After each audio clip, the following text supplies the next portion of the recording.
To the Public Service Commission of South Carolina. We're in docket number 2024-34-E.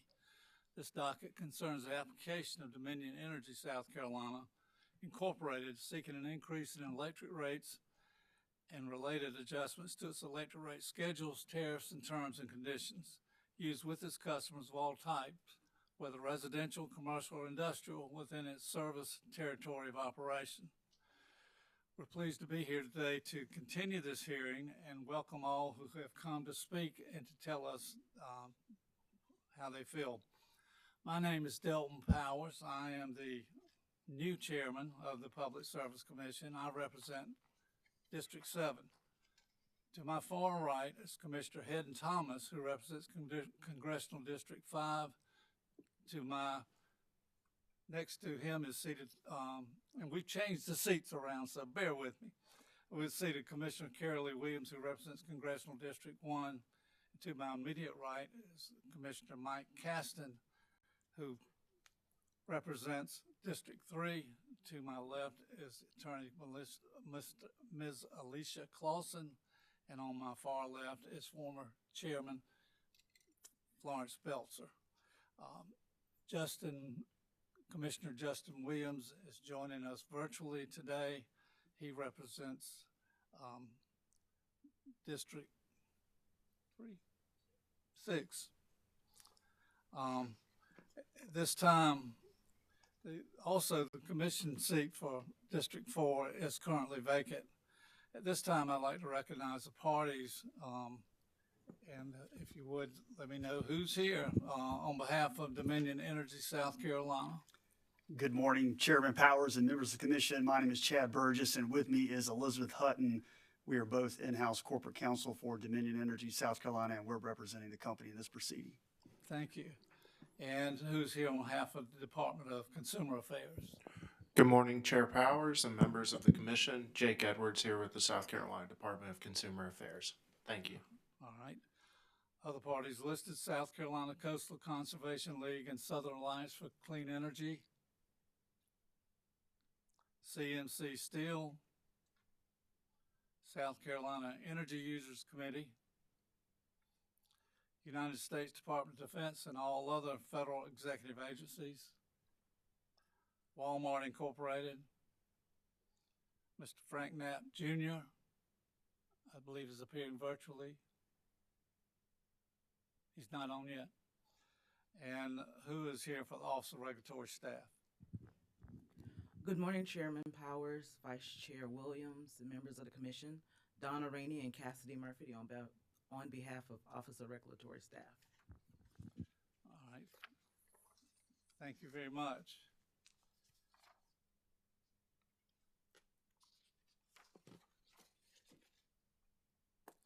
I am now going to recognize our staff counsel, Ms. Alicia Clausen, who will lay out some ground rules and procedures that we will follow today. Please bear with us in that many of our witnesses will be appearing virtually. There may be a delay here and there to get them on the line and to get move forward. So it's Monday, and I would ask for all your patience, but Ms. Clausen, if you would proceed. Thank you, Mr. Chairman and members of the commission. This proceeding before the Public Service Commission, and this is a proceeding before the Public Service Commission in docket number 2024-34-E.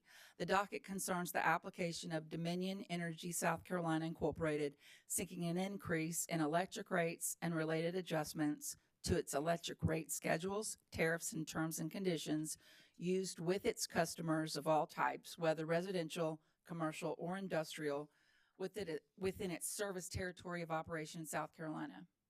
Before we begin, we do have a few preliminary matters we must go over. The commission is mandated by law to follow certain procedures.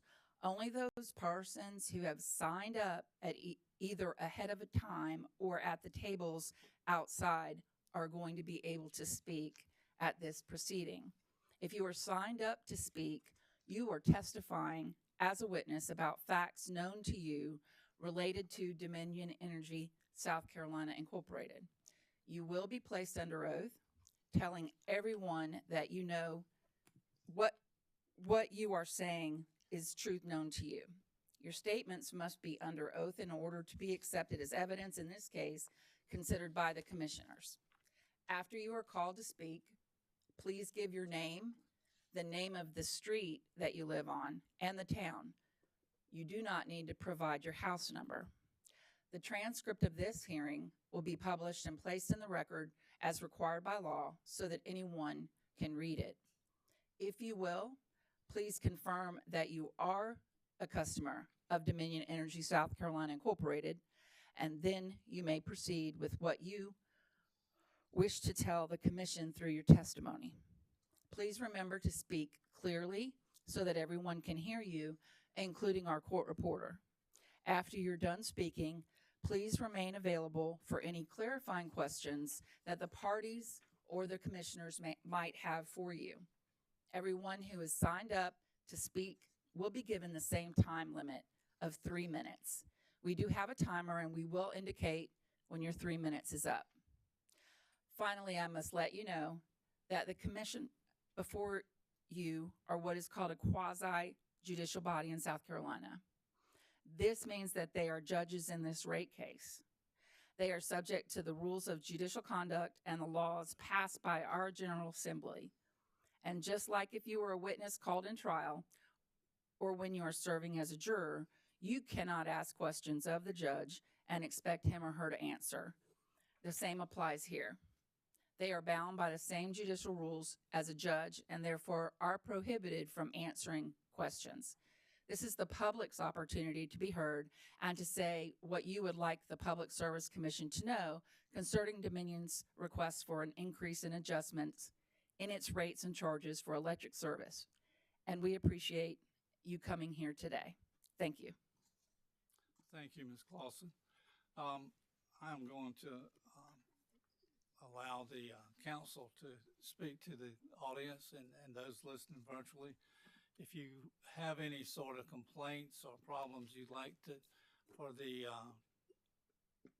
Dominion or Consumer Affairs, Office of Regulatory staff to know about, I'm sure they have representatives here who are willing to talk to you, or will have some number that you can call to address any problems. But before we begin taking the testimony, we'll hear from the parties. Dominion, if you'd like to go first, Mr. Burgess. Thank you, Chairman Powers. Good morning. I'm Chad Burgess, and as I stated earlier, I'm Dominion Energy's lawyer in this proceeding. And on behalf of the company, we want to thank you for your attendance today, and we're interested in what you have to think about the company's application. Your comments are important to us, and that's evidenced by the fact that there are members of the utility senior management team here who are interested in hearing what you have to say. And I wanted you to know it's not lost on us that nobody likes a price increase. That's not popular, and we get it. The price of everything is going up these days. But unlike other businesses, whenever we seek to increase prices, we're not allowed to do that on our own. We have to come before this body and make that request. Now, the last time we did that was 4 years ago in 2020. And since that time, we've made some pretty significant investments in this system. And I know you expect that when you flip that switch at your house, that your lights will come on, and we expect that too. And we want to make sure that you have reliable service every day, 24 hours a day, 7 days a week. And you've probably seen our linemen in the field, trucks rolling, stringing wire, placing poles to make sure that you do, in fact, enjoy reliable electric service. And there's no question that we do provide a reliable electric service, but it costs money to make that happen. And in fact, since 2020, we've spent about $1.6 billion investing into the system to make sure that the lights come on when you turn that switch on, to make sure that you can cool your home during the summertime when we've been experiencing these high temperatures lately. And those expenses that make up that $1.6 billion, they're not currently in your rates today, and that's why we're before the commission to ask that those expenses be included in our rates. Now, earlier this year, rates went down overall about 9.3%.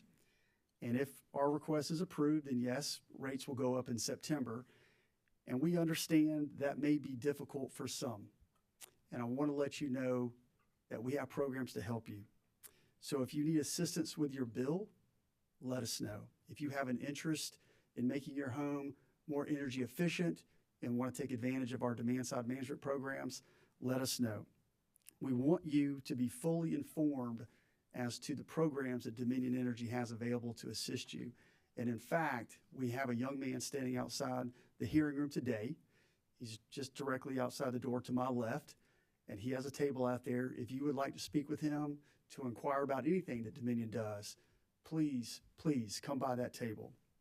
Now, if you're not interested in talking to us today, that's perfectly fine. I've got a phone number that I'm going to give you here. It's 1-800-922-8802. That number again is 1-800-922-8802. And that line is being monitored by a customer service representative who can answer your questions related to the programs I just described or your bill. And that customer service representative will man that line from 8 a.m. until 5 p.m. And they'll continue to do that throughout the day. And we're going to have another hearing this evening, and they'll continue to man that line for at least an hour after tonight's hearing concludes. And lastly, if you're not ready to talk to us and you want to do a little bit more research on your own, you can visit Dominion Energy's website. That website is dominionenergysc.com/assistance. And on that website, you'll find a complete list of our programs that we have available to help customers, as well as community outreach events where customer service representatives will be in attendance and able to assist you. So thank you again for your attendance today, and we look forward to hearing your comments. Thank you, Mr. Chairman. Thank you, Mr. Burgess. Mr. Edwards.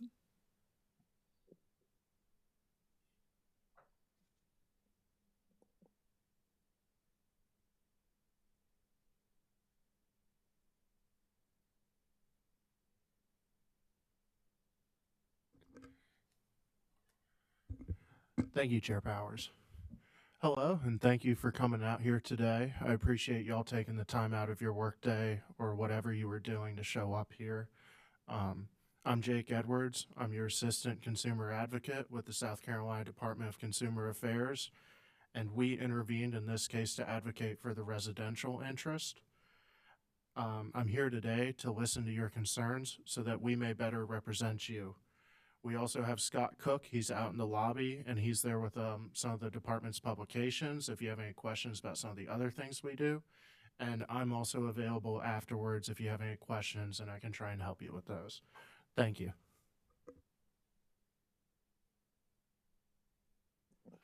Thank you, Mr. Edwards. Ms. Rainey or Ms. Murphy?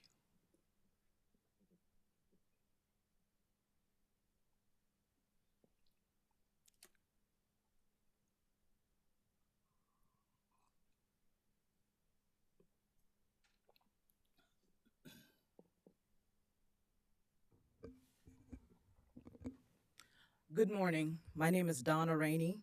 I'm on behalf of our ORS, the Office of Regulatory Staff. And today with me, I have the Acting Executive Director, Andrew Bateman. Also, we have from our Consumer Services Department, Iva Willis and Tatiana Calloway. They have a table out in the lobby. And lastly, we have our Director of Energy, Robert Laurier, who's in the audience today as well. ORS is a separate state agency from the Commission.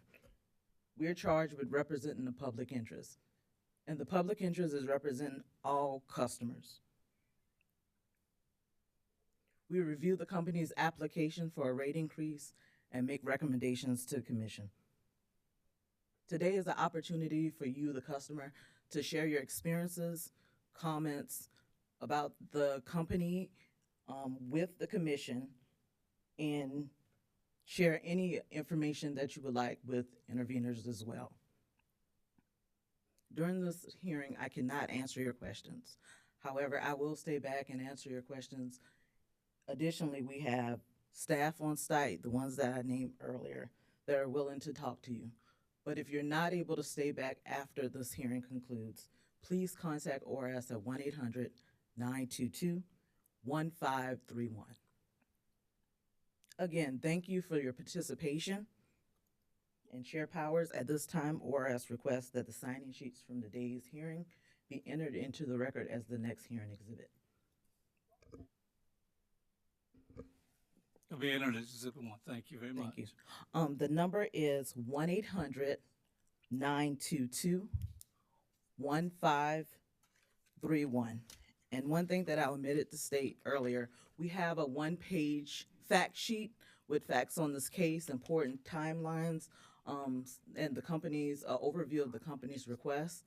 If you go to the Office of Regulatory Staff information table out in the lobby, you can pick up a copy for yourself. Thank you. Ms. Rainey, I made a mistake. That would be Exhibit 5. I was not thinking about the earlier hearings we've had. Okay, thank you, Chair Powers. Mr. Bachman, are you prepared with the first witness? Yes, sir, Mr. Chair. Our first witness is James Adjins. James Adjins, are you in attendance this morning? Our next witness is Elaine Cooper. Elaine Cooper, if you would please come forward and take a seat at this microphone at the front table, please.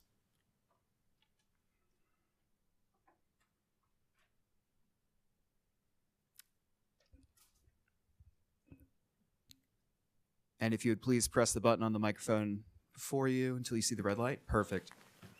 Ms. Cooper, if you would please affirm that the testimony you're about to give represents the truth, the whole truth, and nothing but the truth. Yes. Will you please affirm so? Thank you. Yes. Will you please provide the commission with your name, your street name and town, but not your full address?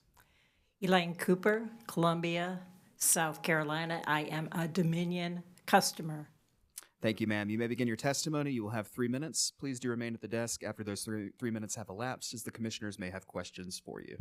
I really like the new signage. Thanks. In Columbia, South Carolina, I have a choice in which company that I can use for my internet and my phone. But with my utilities, there is only one choice, presently Dominion. So fast forward, there was an independent study called by the Public Service Commission. This study did not evaluate any cleaner, low-cost options when looking at the proposed building of a new gas plant in Kennedys. They didn't look at cleaner energy and/or cleaner energy using solar and battery storage and/or trying to reduce costs by insisting on and educating and providing energy efficiencies for all Dominion customers throughout the service area, not just a few. So with that said, my power bill and all Dominion customers' power bills are proposed to go up, with Dominion's proposal for another 14% increase after 20% increases from last year, resulting in adding another $19 to the average Dominion bill. The average bill is currently about $146, so an average bill would cost about $165 because of the additional 19.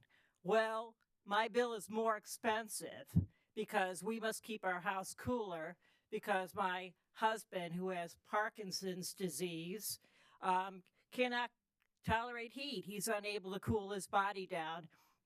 And we need to keep our house cooler than the average Dominion customer, resulting in an energy burden upon our home of 2 retired people on a fixed income. My story about the hardship that so many older Dominion customers on fixed incomes illustrate the hardship of this proposed rate increase during one of the hottest summers on record for all Dominion customers and other customers throughout South Carolina.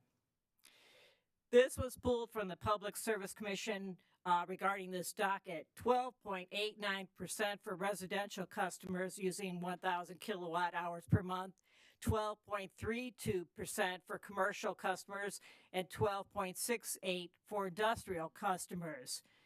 Data corporations that have moved into South Carolina, for instance, who are not really adding to the economy, are sucking up vast amounts of energy.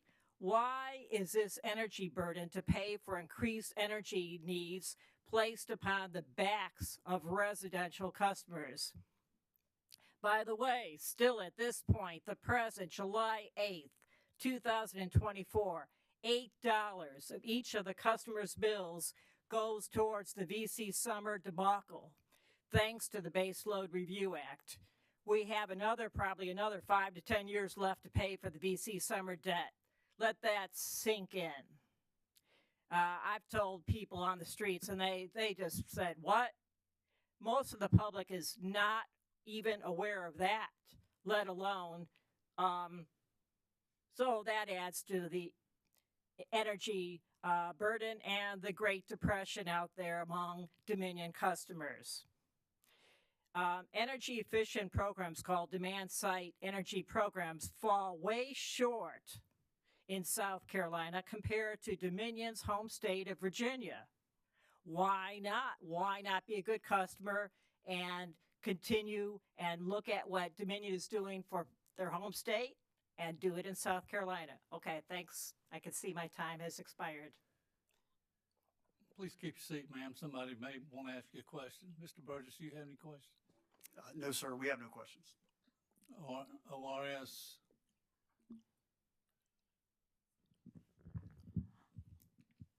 I'm sorry, skip Consumer Affairs. We'll come back to you. Ms. Cooper, thank you for testifying this morning. Just want to ask you, you said because you don't have the flexibility in turning down your AC unit because you need to maintain a certain temperature at your home, are there things that you have to forego due to your electric bill? Well, I look at, well, for instance, whether I should bring, some of my animals to the vet for shots and et cetera, to look at that because, you have to look at your monthly bill to see if you can afford that, or look at whether you can keep up on your updated vaccinations for your animals. You have to look at whether you can pay for your meds. Yeah, and our medical bills are pretty expensive, because of my husband's Parkinson's medication, et cetera. You have to look at whether you can afford physical therapy. I can go on. Well, thank you for sharing your story with everyone, and I appreciate you coming out and testifying. Thank you. Okay, thank you. Ma'am? Chair Powers? Commissioner Williams, we may have some questions up here too. Stay here? Yeah. Okay. Thank you. Sorry. There was a pause. I thought that was it. Sorry. Ms. Cooper, as you were winding down, you were talking about something that happens, a program that happens in Virginia related to Dominion, and I didn't catch it. And you were So in other words, in the home state of Virginia, the home state of Dominion, there is far more reaching energy efficiency education and programs for that state. Here in South Carolina, really throughout the state, very few homes have been contacted for energy efficiency. For instance, our home, we've never been contacted by Dominion, really, other than, I don't know, light bulbs, which is, most people use.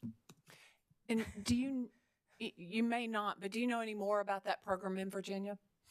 No, but we can get you that information. I'll probably ask the company, so that's fine. Okay, all right. But I appreciate your bringing it to our attention. And the other thing I wondered is, and this is more generic, but you talked about being on a fixed income, and the way the system works is there tends to be a rate increase that's not annual. And so it means that, as Mr. Burgess mentioned, how much the company has invested. And so is it better, in your opinion, for a fixed income to have and this is hypothetical, it's not on the table, I'm just curious, is it better to have a annual increase that's something you can know you're going to have, or is it better to wait and have the benefit of the few years, the several years that you have where there's not a rate increase? Do you understand what I'm trying to ask? Yes, and you do understand this proposal is on top of a 20% increase from last year and on top of the $8 of each individual bill that's still going to the VC summer debacle that has consumed our entire state at the State House. So I would have to reflect and think upon that to get back to you, to tell you the truth. I didn't, expect that question. I would have to really think about that. But and also my point is, why are residential customers, especially folks on fixed incomes, etc., or all the poor people, why are they burdened to pay for these huge data corporations that have come into our state that are consuming vast quantities of energy? Thank you for all the points that you've made and for being here. Okay, thank you. Anyone else? Any other commissioner questions? Commissioner Caston? Thank you. Good morning. Morning. I guess following up somewhat on Commissioner Carol Lee Williams' questions and relative to energy efficiency and demand side management programs,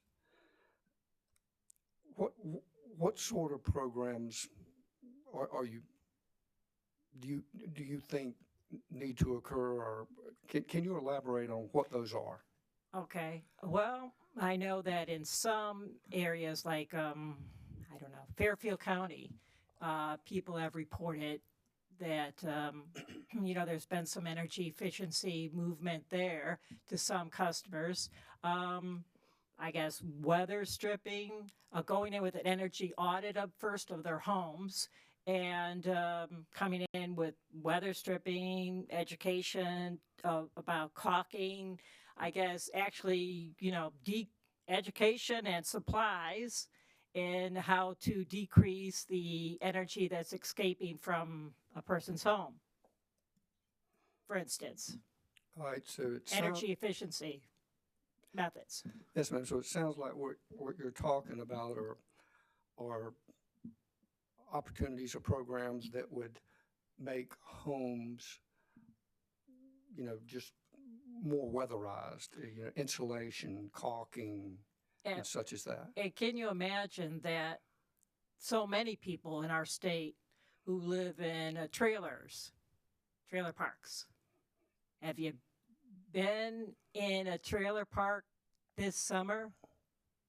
I really invite you to go over to a trailer park and go into one of the homes this summer. Go in, and it'll be a real eye-opener about, how many of our citizens actually are in greatly reduced areas. I know that there's even some churches who are collecting money to try and pay for fans because there are so many people in low-income areas who have actually almost turned their power way back and are in suffering medically.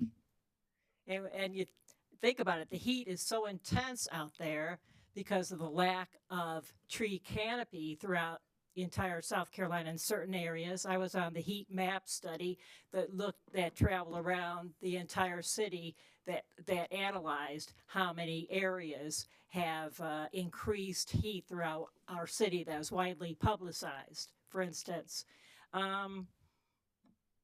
we have to, Dominion, everyone has to wake up and realize due to climate change and increased heat, we're not going to get cooler as we go forward into our summer, and summer is lasting longer, and heat is affecting us at earlier points in our state. And so, anyways, that in these low-income places, they've tried to afford their medicine, for instance, by cutting back on their AC, and people have been compromised with their health. So I guess Dominion, I guess, could start some cooling centers right this summer, for instance. They could do a lot for the public. Well, I guess that's kind of what my next question was going to be. Like, what role do you think the company should play relative to energy efficiency and demand side management?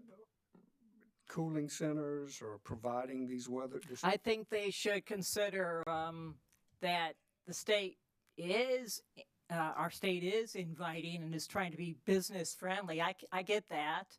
But when you're bringing in, huge data centers that are sucking up such tremendous amount of energy, why is it that residential customers have to suffer that energy burden on especially the low-income people who are on retired fixed incomes, et cetera? Why do we have to absorb that energy burden?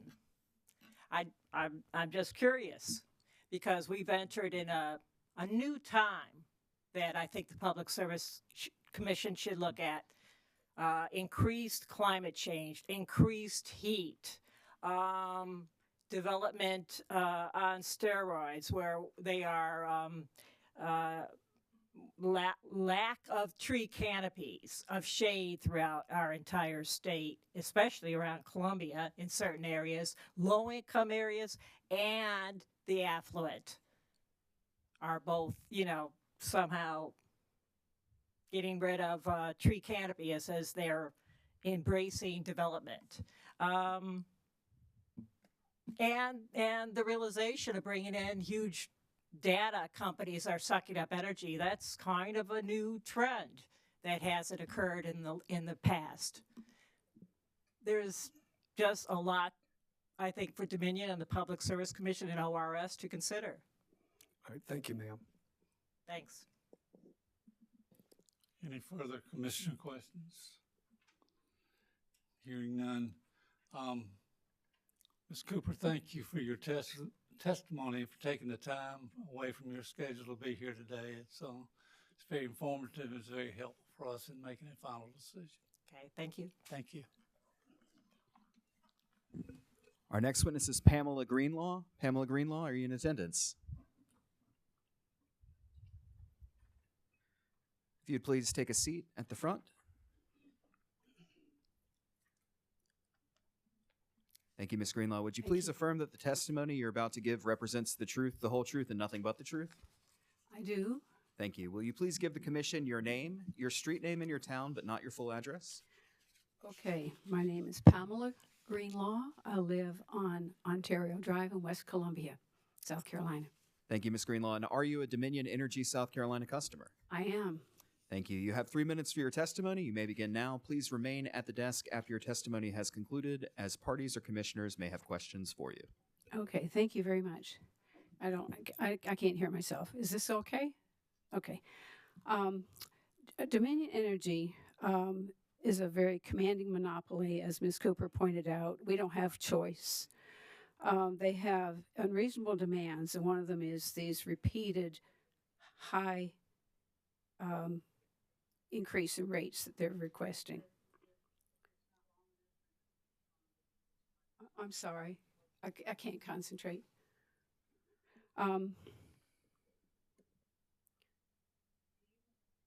Could you stop the clock for a second, please? So just take your time. We're right here.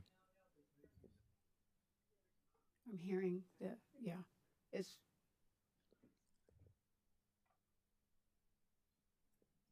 I'm sorry, Ms. Greenlaw. She's getting the next witness, who's a virtual witness. Okay, I understand. And I know. I appreciate your indulgence. Okay, all right.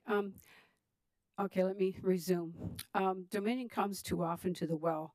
Most utilities have annual rate increases, and they don't come for that review except once every 2 to 3 years. This is nationally. I'm hoping, let me move on to this. You know that the cheapest fuel and lowest rate for electricity does not have to be generated. That is, keeping rates down depends a good deal on energy efficiency, which we've already have discussed some. Dominion Energy is the 12th largest investor-owned utility in the United States. They ranked at the bottom of the pack, 50 out of 51 utilities in the United States for their energy programs. This is 2017 and 2022. They made a jump to number 27 in the nation, according to the 2023 scorecard by the ACEE. This is due because their home state has the Virginia Clean Economy Act, and Dominion Energy was forced to make changes.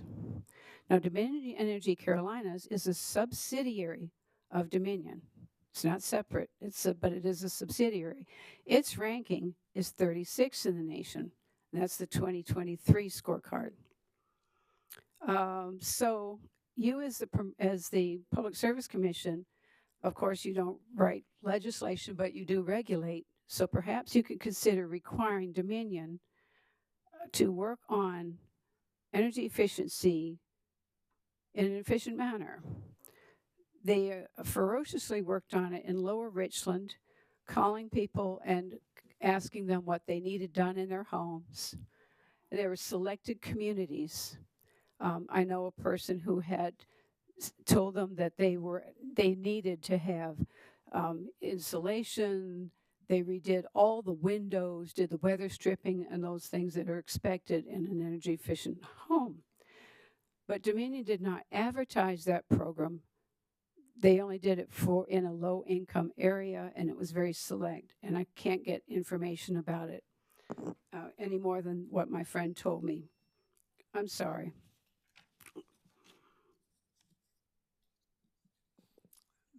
Thank you, ma'am. Any Is questions? my time really up? Did I ask you to stop it because I couldn't get started?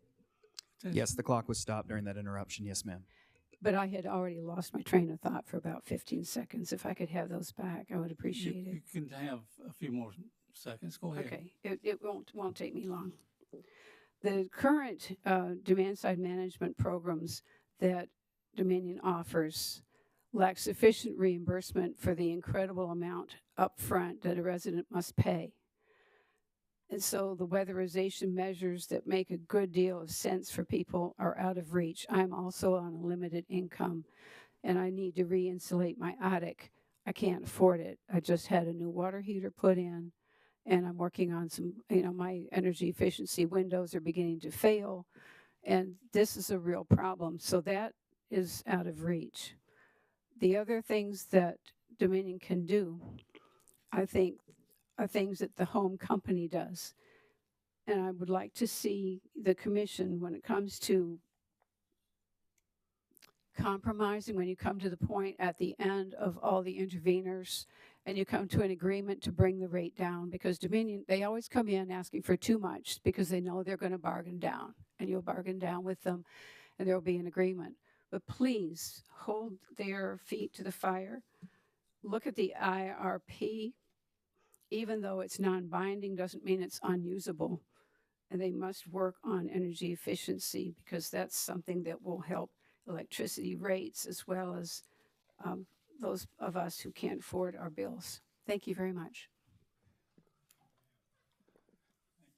Mr. Burgess, do you have any questions?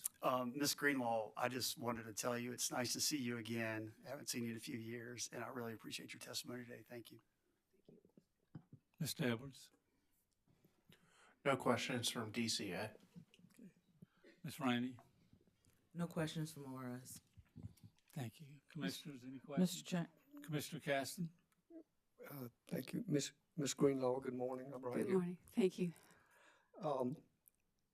Similar questions that I asked Ms. Cooper relative to energy efficiency and demand side management. I want to make sure I understand that, what that is. Are you talking about programs that insulate homes, with additional insulation, caulking, weather stripping such as that? Or are you talking about, new appliances, new HVACs, new water heaters? I mean, what is energy efficiency and demand side management? What do you think we need to be doing? I'm probably going to be asking you to do something you're not able to do at this point, because states where energy efficiency is very well done have state policies, and that's not within the realm of the Public Service Commission. And so without the state standing behind you, you can only ask the utilities to do so much. In other words, Ms. Cooper referred to new development. Well, in some places, some states require new development to be LEED certified or similar programs. And so we're throwing up inefficient homes for people who can't afford the electricity. It's a wicked circle, and I'm very frustrated at how that can be solved. But people who are elderly, and I have to classify myself as that now, Mr. Burgess. He knew me when I was a little younger. Anyway, it's difficult. And as Ms. Cooper pointed out, we have a high rate of people in trailers. They can't be weatherized. They actually sometimes need an entire new home.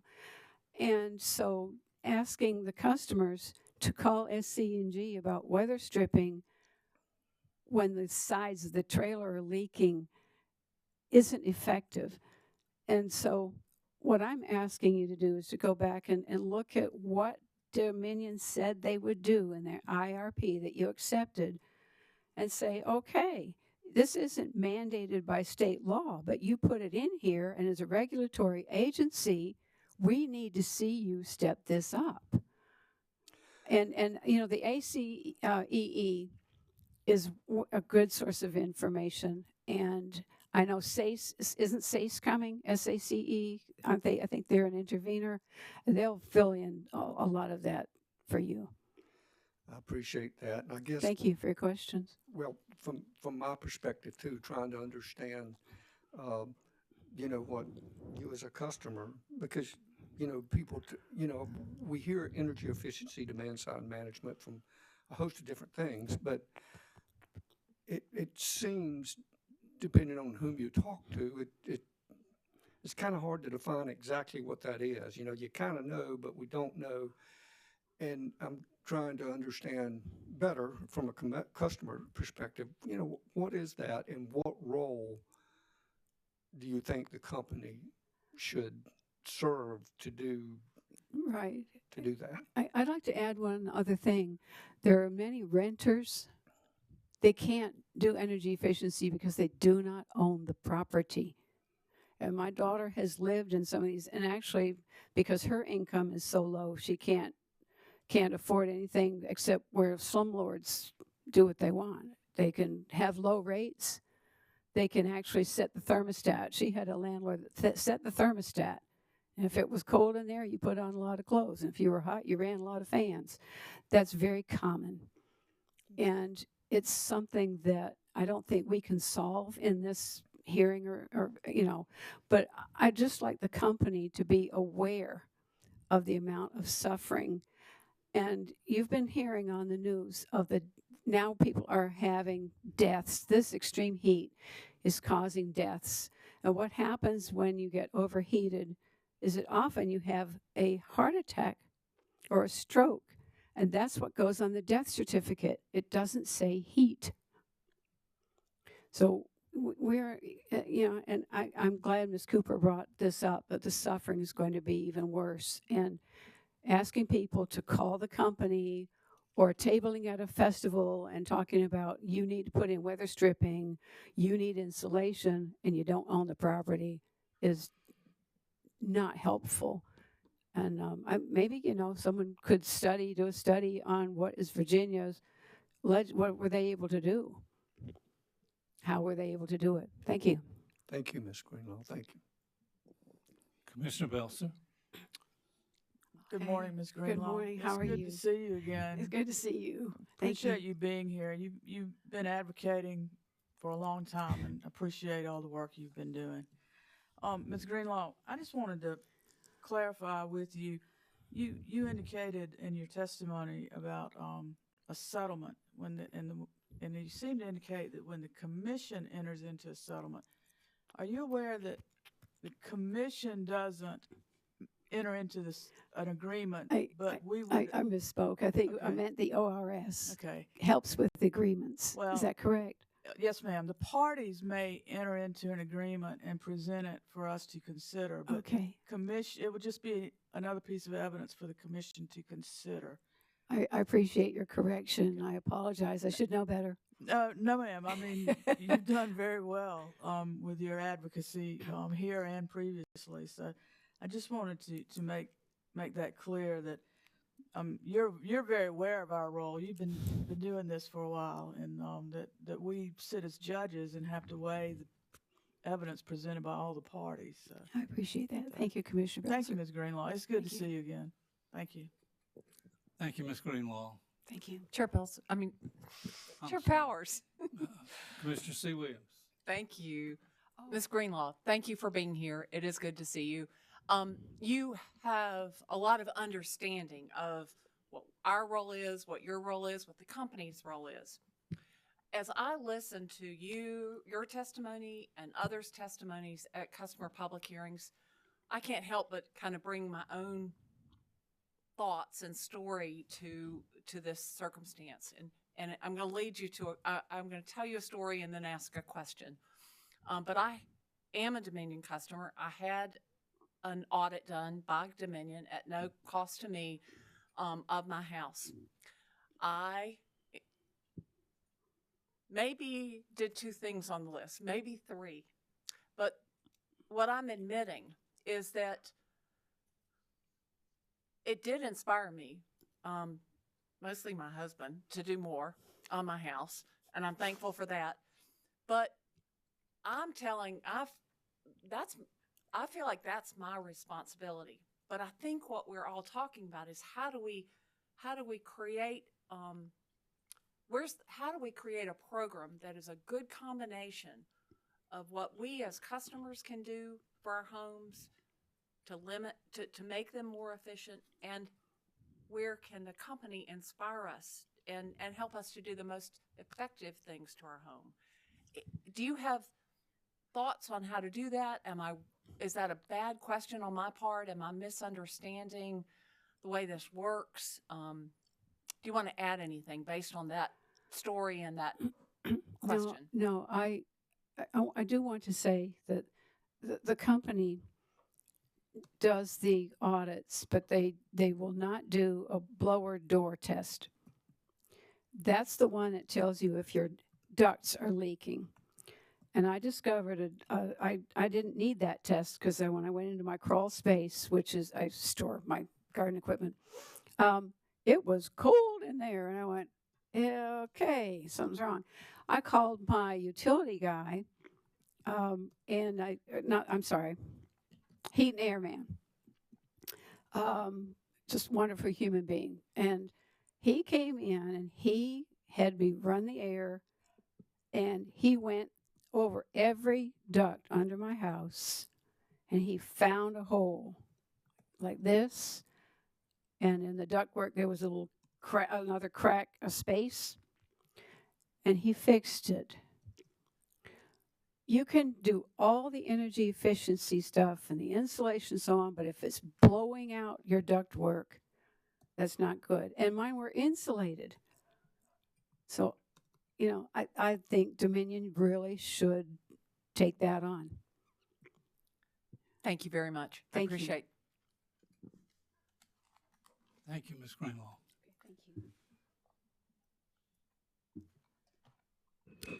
Our next witness is Harvey Clark. Harvey Clark, are you in attendance? Thank you, sir.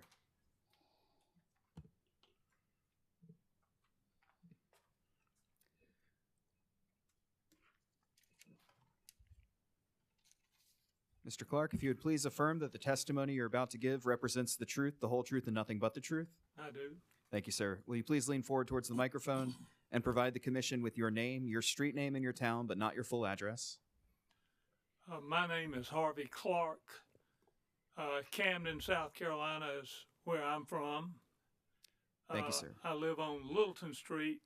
My place of business is the reason I'm here today is on Rutledge Street in Camden. Thank you, We- Mr. Clark. And are you a Dominion Energy South Carolina customer? I am. Thank you, I'm sir. an interruptible customer.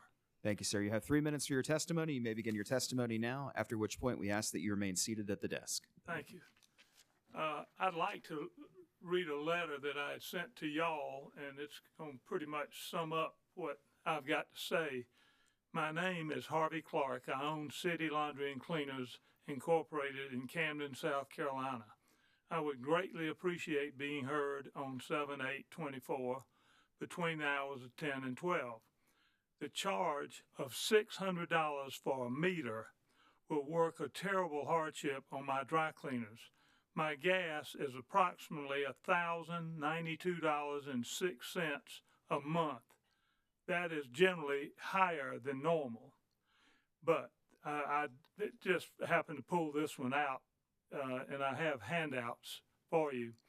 The $600 will be a 60% increase on my bill. City Laundry and Cleaners has been a customer of Carolina Pipeline / Dominion Energy for at least 65 years. Next year will be 100 years in business for my family and City Laundry. I have been here myself 56 years. I hope you can find a meter charge for a customer using less than $2,500 or less a month to be exempt. Your consideration will be greatly appreciated. I have handouts for anybody that would want them, a copy of our bill and so forth. This was in April. It was due April the 23rd of 24. It's just when I picked, and it's $1,092.06. I'm not here about a rate increase. I'm here to consider if we had the $600 for meter charge, if we did that and found out overall all the interruptible customers, how much are they doing, and then can we not just do the rate increase over all the big customers, all the hospitals that have 10 meters or 20 meters throughout their hospital? It just needs to be a smaller percentage of the business that we do. I brought a P&L here for everyone too, and the P&L shows that since the COVID came, 55% of all dry cleaners have gone out of business. When COVID hit, we were in Camden, Kershaw County, Manning, South Carolina, Bishopville, Winsboro, and several in Richland County. We had eight units, places. Now we have 4. We had to eliminate the people. We have priced things so high that we have run off business, but we are at this point, this is the first time we have actually made any money, and it was through May, we made $14,000, $14,208.70, and that's the first time we've made money. I own 4 of my buildings, and I get $6,500 a month for rent, and I get officers for 5 months. I made $7,000, so I'm getting less than $100,000 for rent, and it's not coming to me. We work a lot of people. We are the only cleaners in Camden and Manning, and we were the only ones in Bishopville, Winsboro, Richland, well, not Richland County, but we have just shrunk in size, and now they're charging us $600 for a meter rather than going up on the rate. and it being proportionately spread out among, say they go, this rate increase is $14 million. We could probably get out for 1 or 2%, and everybody else could get out for 1 or 2%. That's pretty much it in a nutshell. And like I say, I have handouts if anybody's interested. Mr. Burgess? Mr. Clark, I just wanted to be clear. The business that you're describing, it sounds to me like you're a natural gas customer that you're inquiring about. Is that correct? Yes, natural gas, interruptible. Right. And you're not bringing any issue before this commission related to electric service. Is that correct? No, that's right. Okay. And I just wanted you to understand, Mr. Clark, that, and I certainly heard the issue that you described, that the matter pending before the commission does not have to do with anything related to natural gas service. It only impacts electric service, which would not impact your business. I'll be honest, I think that the electricity in Kershaw County, for the main part in Camden, where we are, they furnish the gas, which regulates, we get all of our electricity generated from Dominion in Camden, South Carolina. Okay. So I'm not here about that. I'm here about the $600 meter charge, and I don't. My rate is $1,000 a month. I mean, that's 60% on me, and I can't do it. And if we can't do it, we've done everything we can do, and it's just to the point now that we need to go up a smaller percentage to us and let some of the bigger boys handle it. We can't do any more on my utilities, including my utilities is 5.5% a month. 5.5%. We can't go any lower. We have done anything and everything that can possibly be done to keep the utilities down and the rest of the P&L. Yep. Thank you, Mr. Clark. I just wanted to make sure you understood that natural gas service is not an issue before the commission in this proceeding, but I appreciate your comments today. Thank you, sir. Thank you, Mr. Burgess. Mr. Edwards? That's everything. Someone behind you. Ms. Edwards? No questions from DCA. Ms. Rainey? No questions. Any commissioner questions? Chair Powers, I do Commissioner have a Williams. question. My question really is for Mr. Burgess, wondering whether there's anyone, you mentioned that there was a Dominion representative, believe in the lobby, and whether they might be able to talk to Mr. Clark. Absolutely, we can talk to Mr. Clark outside in the lobby, and if the person out there is unable to assist him, we can certainly find the right person. Well, thank you. My thing is not $600 for a meter, but go up 3% or 5% or whatever it takes to give Dominion theirs, but let the small people live. I mean, 60% is a world. That's 60% a month. Thank you, Mr. Clark. Okay. That's it. That's it. All right. Thank you very much, sir. Our next witness is Betsy Newman. Betsy Newman, are you in attendance? Betsy Newman. Our next witness is Uwe Liebetrau. If you would please come take the desk, please, sir.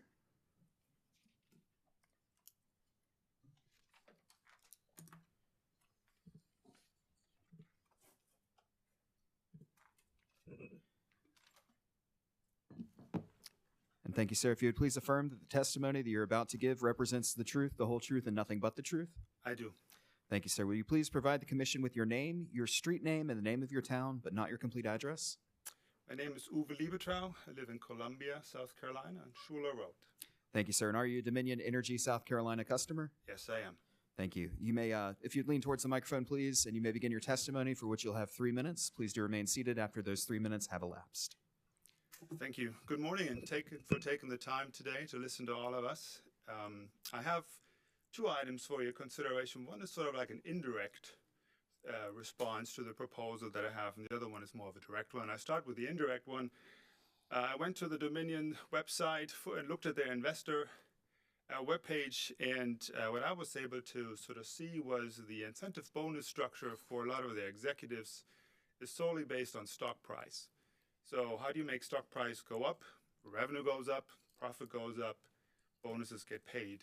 Right? And the easiest way for a monopoly to increase rates, to increase revenue, is increase rates. And that's, I think, why we're here today. So one of the things for you to consider, as I'm sure going to be negotiating this, or certainly talking with Dominion about this, is to start a group or with that you designate, or maybe a few members of the commission, to discuss with Dominion's executive compensation committee what the incentive structure is for their executives, right? If it's stock-based, stock price-based, that's great. That's good for their shareholders. But in my mind, it should also include items like cost reduction initiatives, which then flow back against profit again, and then hopefully the rates don't keep going up, and operation performance measures, which are in the best interest of all the customers. So maybe also something like customer satisfaction, because that is, obviously, as us not having a choice in our energy providers,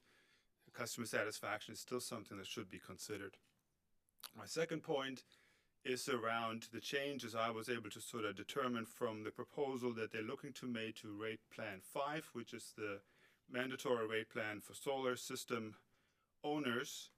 And I think as South Carolinians, we can all agree solar is a great way to generate energy. The homeowners carries all the capital costs. The federal government throws in 30%. Most of the energy gets used by the homeowners themselves or by the neighbors around the block. There's no additional requirements for transmission lines or anything like that. And the change that Dominion is proposing is regarding the on-peak time for the rate plan.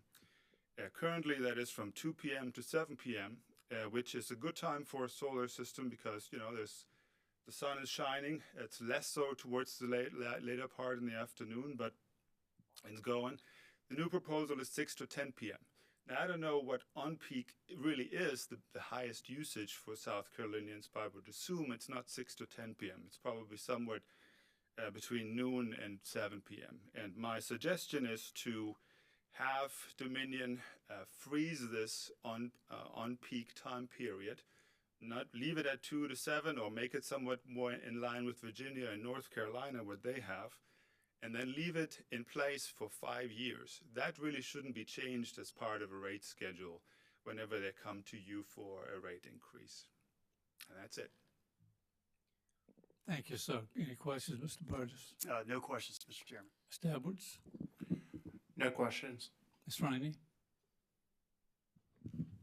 No questions. Commissioners?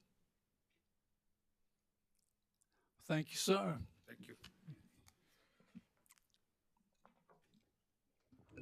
Our next witness is Cassandra Fralix. Cassandra Fralix. Yes, I'm having difficulty hearing you. Yes, ma'am. Can you hear me now? Yes, sir, I can. Thank you, ma'am. If you would please affirm that the testimony that you're about to give represents the truth, the whole truth, and nothing but the truth. Yes, I sure hope so. Thank you, ma'am. Will you please provide the commission with your name, your street name, and the name of your town, but not your complete address? Yes, my name is Cassandra Frelix, and I live in Lexington on Corley Mill Road. Thank you, Ms. Frelix. And are you a Dominion Energy South Carolina customer? I certainly am, and I'm also a senior citizen. Thank you, ma'am. You may begin your testimony. You will have 3 minutes. Please listen for the beep. When the 3 minutes have elapsed, we ask that you remain on the line, as commissioners or parties may have questions for you. Certainly. First, thank you for allowing me to express my opposition to this 14% rate increase by Dominion.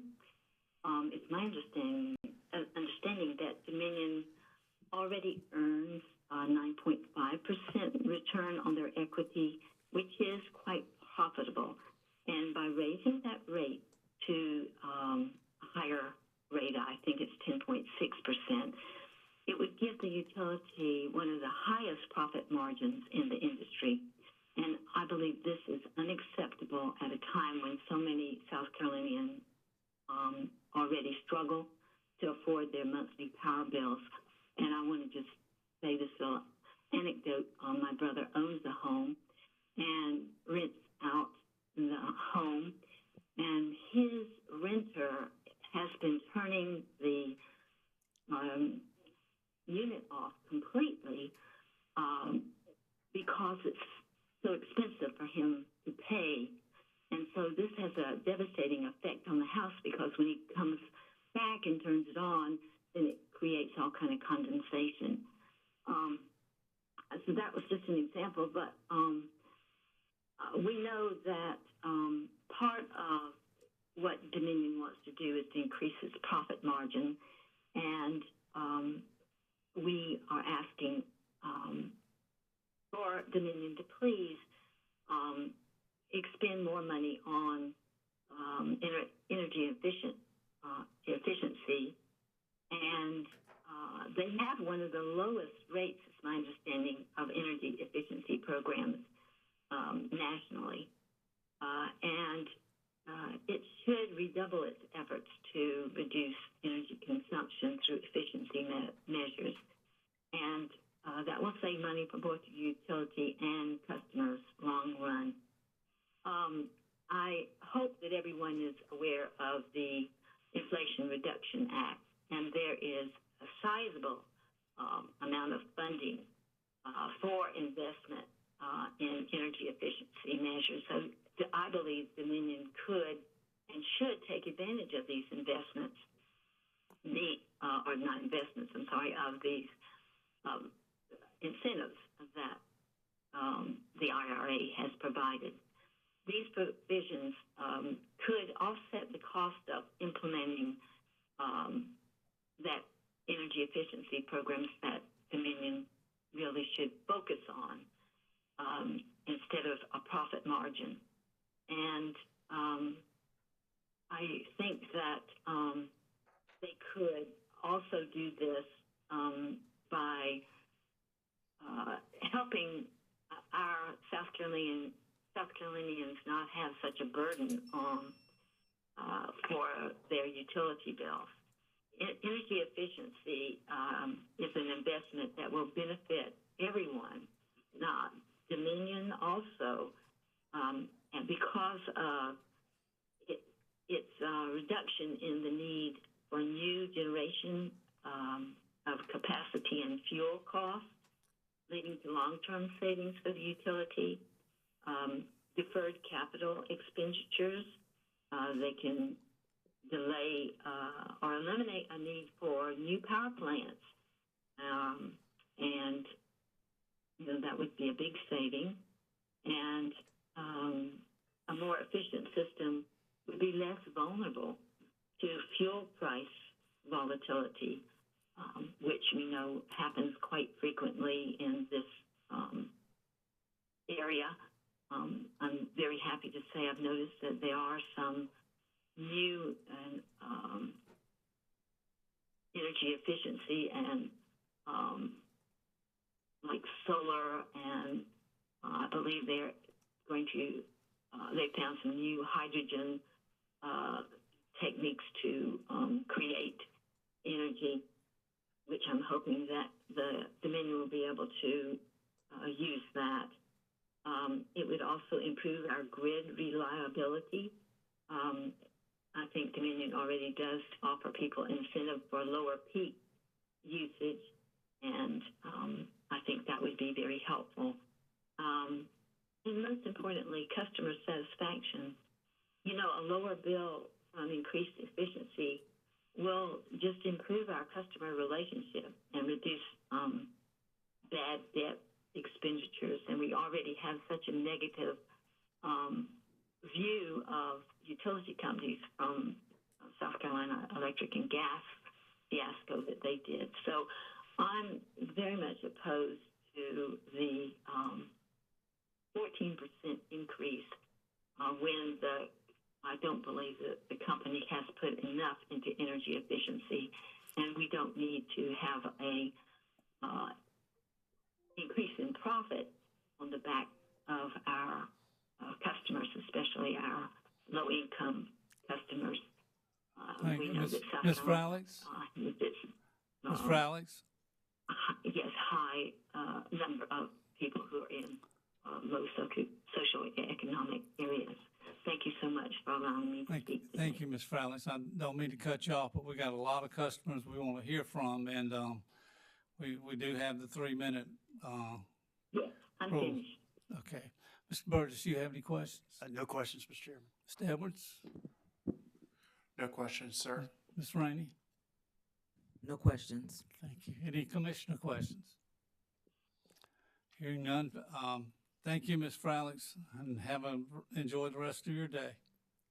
Thank you, and thank you for what you're doing, and I hope you will protect South Carolina residents from higher bills that they can ill afford.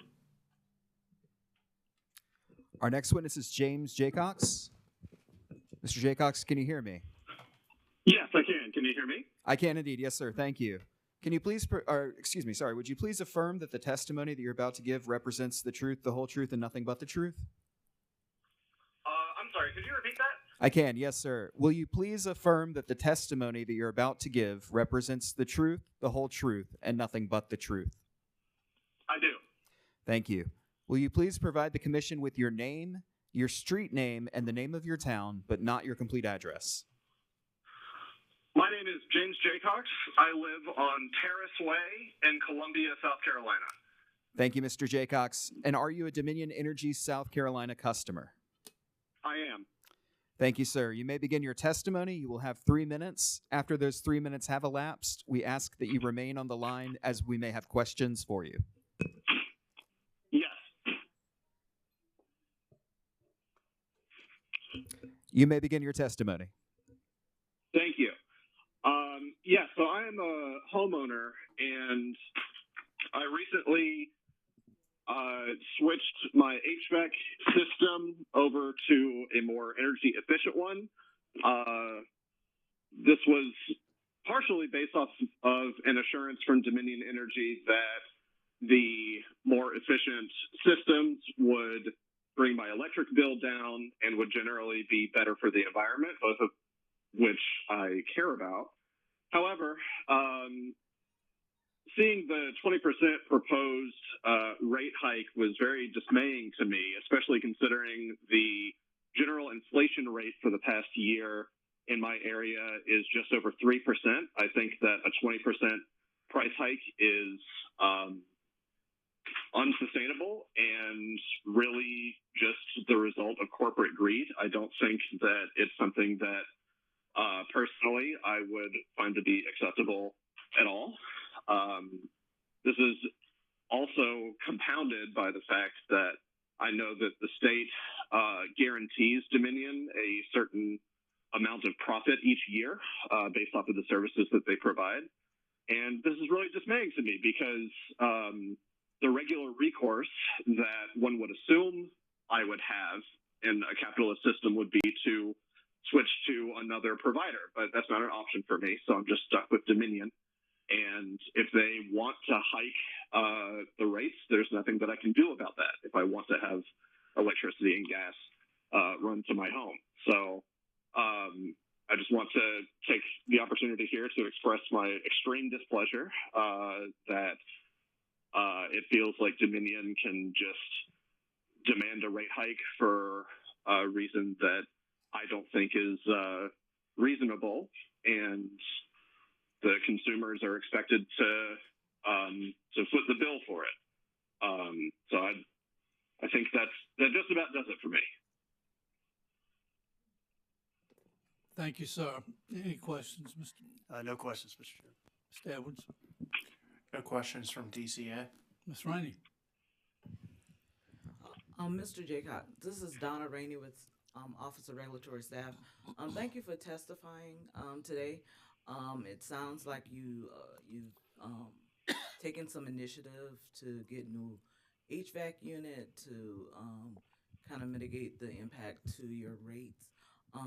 But you spoke about the proposed increase in this case. One, did you realize savings after getting a new HVAC system? I'm sorry, I didn't hear the last part of your question. Could you repeat that? Did you realize any savings after you had the HVAC system installed? Yes, the HVAC system has been installed. If that's your question, I'm sorry, the call isn't coming through especially clear. Okay. But as a result of getting it installed, did you realize any savings for your electric service? So the new system was installed less than a month ago. So in my last monthly bill, it was lower than I would have expected. However, that also could be attributed to just using less electricity because while the system was being replaced, I wasn't using the HVAC system at all for maybe between 5 days and a week. So I would have to take a look at next month's billing cycle to be able to confirm whether those savings were reflected in my bill. Okay. Thank you for sharing. Thank you, Ms. Rainey. Any commissioner questions? Commissioner Williams. Thank you, Chair Powers. Mr. Jaycox, thank you for calling in. Did I hear you correctly saying that the state guarantees a certain amount of profit to Dominion? Yes, that is what I have been led to believe.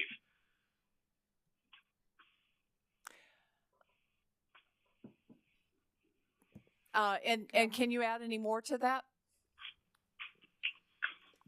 That has come from conversations that I have shared with a friend of mine who works in the public service sector.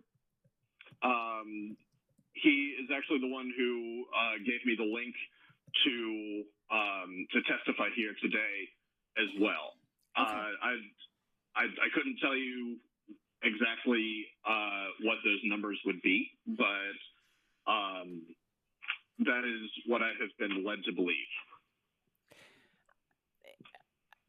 I'm not sure what you're referring to. What I do know is that fuel costs are, well, there's no profit there. But I'm not sure what you're referring to, but I appreciate your raising the question. Thank you. Mr. Chairman. Commissioner Williams. Commissioner Belser. Good morning, Mr. Jacobs. Thank you for your testimony this morning. I want to follow up on what Commissioner Williams was just asking you. Are you aware that Dominion has asked for a certain return on equity in their application? What would the return on equity be? Well, they've asked for 10.6, I believe.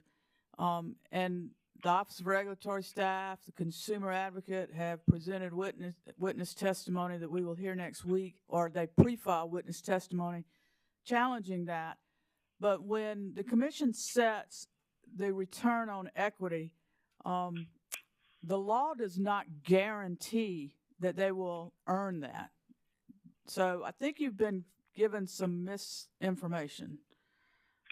They are allowed rates that may allow, we are required by law to set rates which would allow the utility to meet or possibly meet that authorized rate of return on equity, but it is not a guarantee. I see. Thank you for clarifying that. Okay. Thank you, sir. I appreciate it. I hear that a lot. You know, people saying they're guaranteed a return. The law requires us to specify a return, and that the law requires us to set rates that would allow them under efficient management and economical management to get to that return. But once it's set, it's up to them to manage their business to try to get to that return. So, thank you, sir. I see. Okay. Yeah. Thank you for clearing those semantics up. I appreciate it. Thank you, sir. We certainly appreciate your comments this morning and taking your time to talk to us. Thank you. Nothing further, Mr. Chair. Thank you, Commissioner Belcher. Thank you, Mr. Jacobs. Our next witness is Laura Krautler. Laura Krautler, can you hear me? Yes. Thank you, ma'am. If you would please affirm that the testimony that you're about to give represents the truth, the whole truth, and nothing but the truth. Yes. Thank you. Will you please provide the commission with your name, your street name, and the name of your town, but not your complete address? My name is Laura Krautler. I live on Old Rapids Road. It's in Lexington County. Thank you, Ms. Krautler. And are you a Dominion Energy South Carolina customer? Yes. Thank you, ma'am. You may begin your testimony, for which you will have 3 minutes. Please do remain on the line after those 3 minutes have elapsed, as we may have questions for you. Okay. I don't really have, a whole lot to say other than, the shape that our economy is in right now. People are having to, already make choices in order to pay their bills and to make ends meet. Meanwhile, Dominion is running around with, and I see their trucks everywhere. Number one, they've got a ton of employees that have take-home vehicles. They drive those take-home vehicles like they're their own vehicles. They've got these super expensive, nice, 4x4 trucks that are, $80, $90, $100,000. Don't really see the need for that, but that's neither here nor there. And I'm talking about people that are driving to and from their workplace on Old Bush River Road or behind the dam.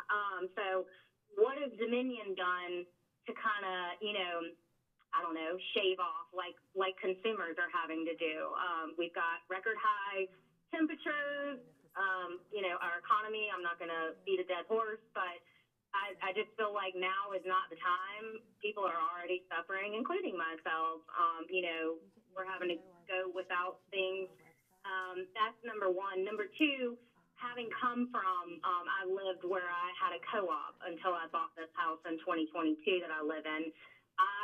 It's like night and day, the difference between my electric bill having come from that co-op, which also, by the way, once a year, I basically got a free electric bill because I got the return. I'm not really sure what the proper legal term is, but every year they would hold a meeting and it would be reflected on a bill, basically $120. That was, I guess, my portion of the ownership. We don't have a choice as consumers. When I moved to this house, if I could have chosen to stay with that co-op, absolutely, I would have, and that was without even knowing what I know now. I feel, even stronger about that now because, again, it's just kind of weird to me how much more money I'm having to shell out for the same thing, and I don't have any control over. I'm stuck with Dominion. I can't switch if I want to. So I think that kind of just sums up my thoughts. Thank you, ma'am. Any questions, Mr. Burgess? No, sir, no questions. Mr. Edwards? No questions. Ms. Rainey? No questions. Commissioners? Seeing none, thank you very much for your testimony. Thank you. Our next witness is Mitch Wetherington.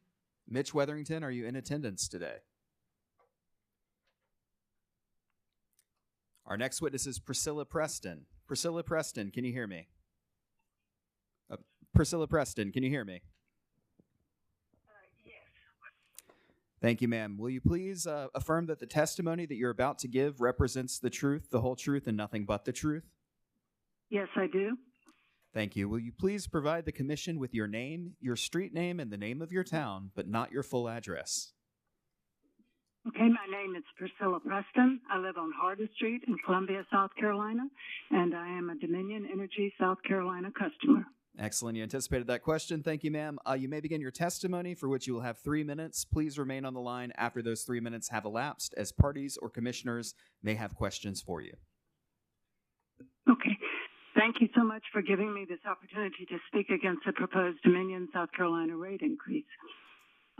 Dominion is claiming that it needs to invest money and recover the increasing costs needed to keep plants running, maintain system reliability, and keep the grid secure. However, according to the Southern Alliance for Clean Energy, Dominion, South Carolina is far below the national average in energy efficiency performance. Dominion, South Carolina could invest less in polluting fossil fuel infrastructure and give greater priority to robust energy efficiency programs that lower electric bills for for Dominion, South Carolina customers. Several others have testified about energy efficiency, so I will explain the different levels that are generally discussed. The first level is user education, which involves using the recommended thermostat settings, such as Dominion has listed on its website, using energy efficiency LED bulbs, replacing air filters on a regular basis, door sweeps, etc. That's something that most homeowners and renters should be able to do on their own if they're informed about it after an energy audit that is provided by Dominion.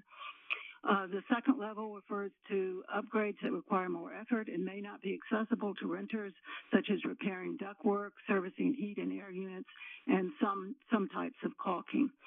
The third level requires a substantial financial investment by the homeowner or the owner of the rental property. I would refer to these energy efficiency efforts as building envelope upgrading, such as attic insulation and replacing, that's more the building envelope. And then also in this category of more expensive upgrades, I would include replacing appliances for less polluting, more energy intensive energy efficient models. So as Cassandra Freywicks noted, IRA funding will help with the cost of the more expensive upgrades. So what I think that the role Dominion could play in this is that they could more aggressively market their audits, their energy audits. And when they give these audits, if they know who the customers are who are struggling to pay their utility bills already. So before this, proposing another increase, if all of the people who are currently struggling to pay their utility bills could be given an energy audit provided with the energy efficiency devices, and also if some effort could be made for renters to contact the owners to let them know about the funds available for the more intensive upgrades that can be done to lower the utility bills. And there also, in addition, certainly more could be done in the effort of solar with backup storage. And also, as I guess I've referred to already, the higher utility bills have a disproportionate effect on low to middle income people. Customers in disadvantaged communities often do not have sufficient resources to weatherize their homes or apartments or buy devices to help lower their utility bills. Those who are living in HUD housing can be evicted for failing to pay their utility bills. Rather than increasing rates, which will disproportionately affect disadvantaged customers, Dominion, South Carolina should withdraw its proposal to build a 2,000-megawatt natural gas plant and try to become a leader in the country in energy efficiency, renewable energy, and demand response. When proposing utility bill increases, I recommend, again, as I said earlier, free weatherization and energy efficiency assistance to all of those who are struggling to pay their utility bills. This will be a win-win for everyone concerned. Less need for the utility to invest in more infrastructure, and of course, it will help those who are struggling to pay their bills. Finally, I would like to talk about the health effects of increasing utility bills. As you know, climate change caused primarily by the use of fossil fuels has resulted in increased temperatures. Heat-related deaths and illnesses are on the rise in South Carolina. Those who are already struggling to pay their utility bills will be tempted to avoid using air conditioning to keep their utility bills lower. Again, I think several other speakers have referred to this. This could result in serious health-related illnesses. Dominion, South Carolina is choosing to continue to make investments in the fossil fuel infrastructure, exacerbating the health effects of climate change as well as threats to the planet as a whole, and then attempting to increase its rates for doing so. Ms. Preston. Yes? Is my time up? Yes, ma'am. I've gone a little long there. Okay. Thank you. Any questions, Mr. Burgess? No, sir, no questions. Question, Mr. Edwards? No questions. Ms. Rainey? No questions. Commissioners? Hearing no questions, thank you very much for your testimony. Have a good day. Thank you. Thank you. Our next witness is Dr. John Roth.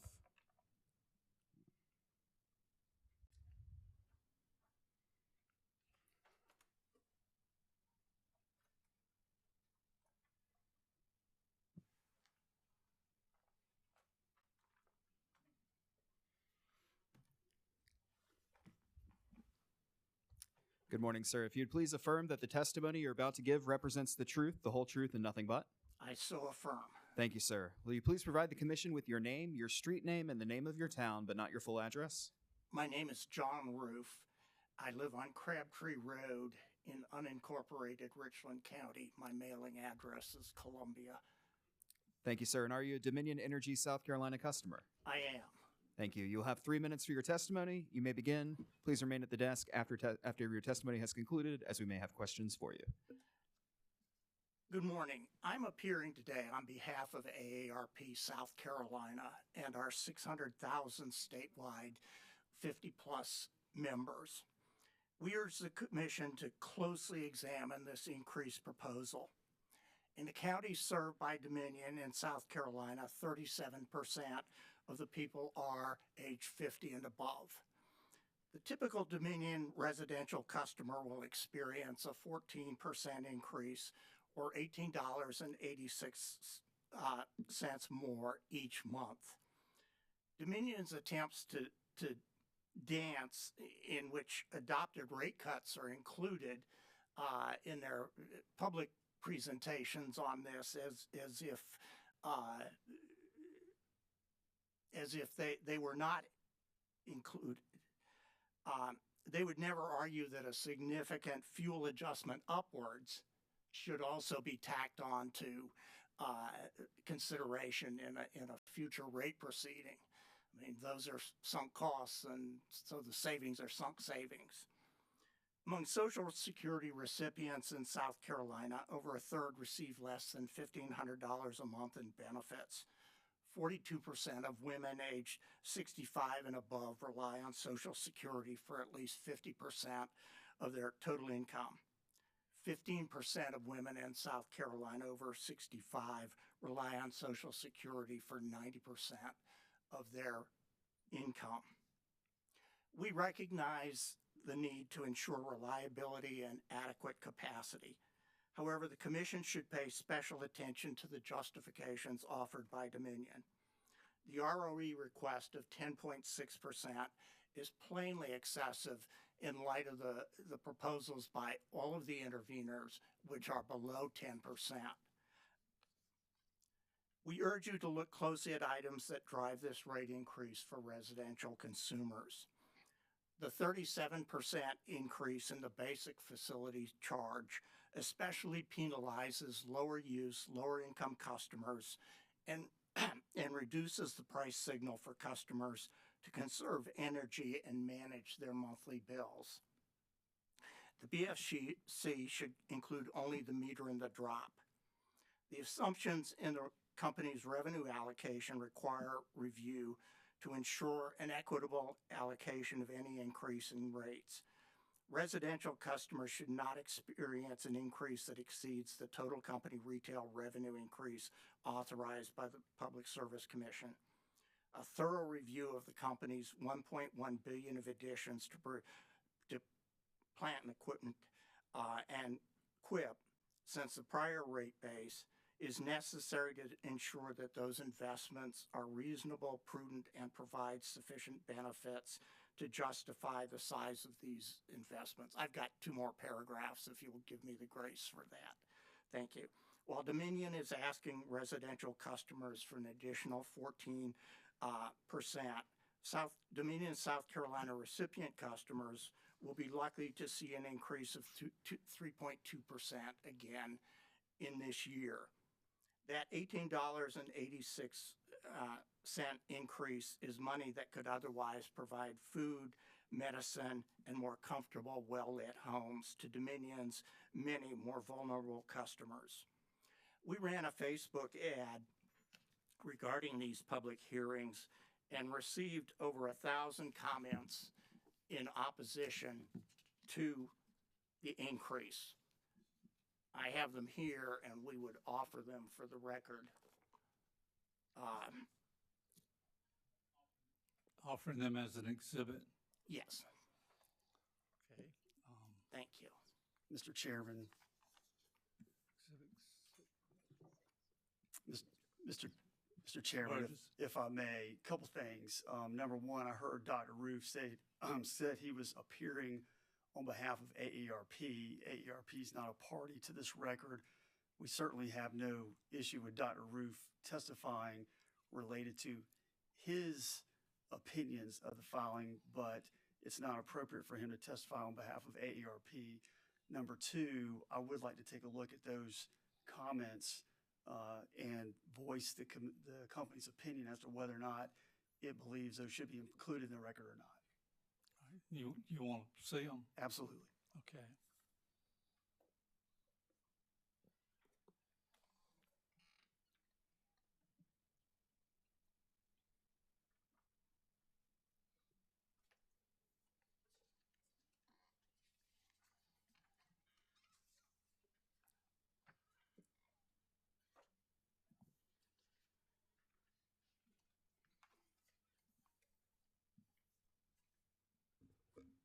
Mr. Chairman, we would object to the introduction of these comments into the record.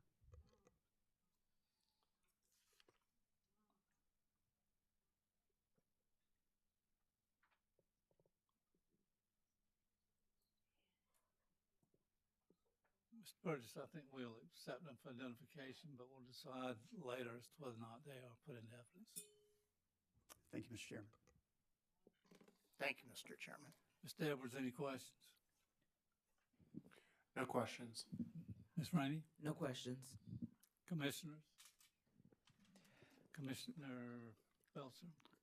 Mr. Chairman, I have no questions, but Dr. Roof, I'd just like to thank for your appearance here today. You've been advocating in this arena for a long time and certainly appreciate your work and your appearance and comments today. Thank you. Thank you. Yes, I made my first appearance at a public hearing 45 years ago. Chair Powell. Commissioner C. Williams? Thank you very much. Thank you for being here and for your testimony. There was one element that you said, and I just didn't hear the rest of the sentence. So, and it had to do with basic facilities charge, and that you were recommending that only the meter and the drop. What is a drop? The drop is the line from the transmission line to, from the distribution line to the house. Okay. Then I did hear you correctly. Yes. So that's, and then my other question, you mentioned the Facebook ad and the 1,000 comments. Are you aware if AARP has done that before? Is that 1,000 comment, is that a standard number? Is it a particularly high number? Is it a low number? I don't handle taking those in, so I Okay. can't give you an answer. Okay. I know the person who has done that for many years was impressed enough to print them all out. Okay. Thank you very much. Thank you, Dr. Roof, and I echo Commissioner Belcher's remarks. Good to see you. Thank you. Our next witness is Rufus Williams. Rufus Williams, are you on the line? Yes. Thank you, sir. Can you please affirm that the testimony that you're about to give represents the truth, the whole truth, and nothing but the truth? Yes. Thank you, sir. Will you please provide the commission with your name, your street name, and the name of your town, but not your full address, and whether you are a Dominion Energy South Carolina customer? Rufus Williams, 253 Kings Neck Road, Seabrook, South Carolina, 29940. Thank you, Mr. Williams. And are you a Dominion Energy South Carolina customer? Yes.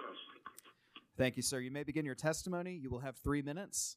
After those 3 minutes have elapsed, we ask that you remain on the line as parties or commissioners may have questions for you.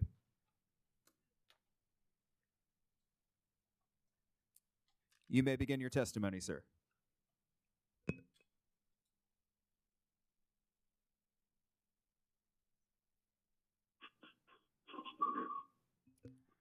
Mr. Williams, can you hear me? Yes, I'm going in and out. I'm sorry. I understand. You may begin your testimony whenever you're ready, sir. Yes. Yes, I'm just concerned about the increase of 14%, and I don't understand why that is. And for people who are on a fixed income, that's kind of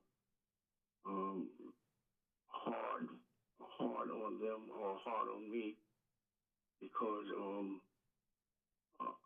things are getting worse and worse. I don't know why, and we don't have very much to say about it. And I don't know if this is going to help any or not.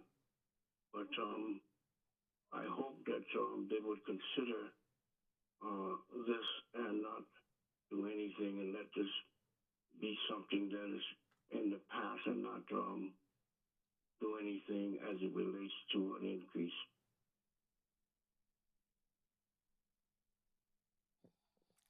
Thank you, Mr. Williams. Any questions? No, sir, no questions. Mr. Edwards? No questions from DCA. Ms. Rainey? No questions. Any commissioner questions? Mr. Chairman. Commissioner Belser? Mr. Williams, good morning. My name is Florence Belser, and I have a question for you, if you don't mind. Yes. I didn't catch your town, but I think you said the zip code's 29940, which I believe is in Beaufort County. Is that correct? Yes, in Beaufort County. And what community do you live in Beaufort? Seabrooks. Seabrooks, okay. Mr. Williams, thank you for your testimony this morning. You certainly spoke very well, and we hear your message. Thank you. That's all I have. Thank you, sir. Thank you. And thank you, Mr. Williams. Our next witness is Javar Juarez. Mr. Juarez, are you in attendance? Thank you, sir. If you would please come take a seat at the desk in the front here.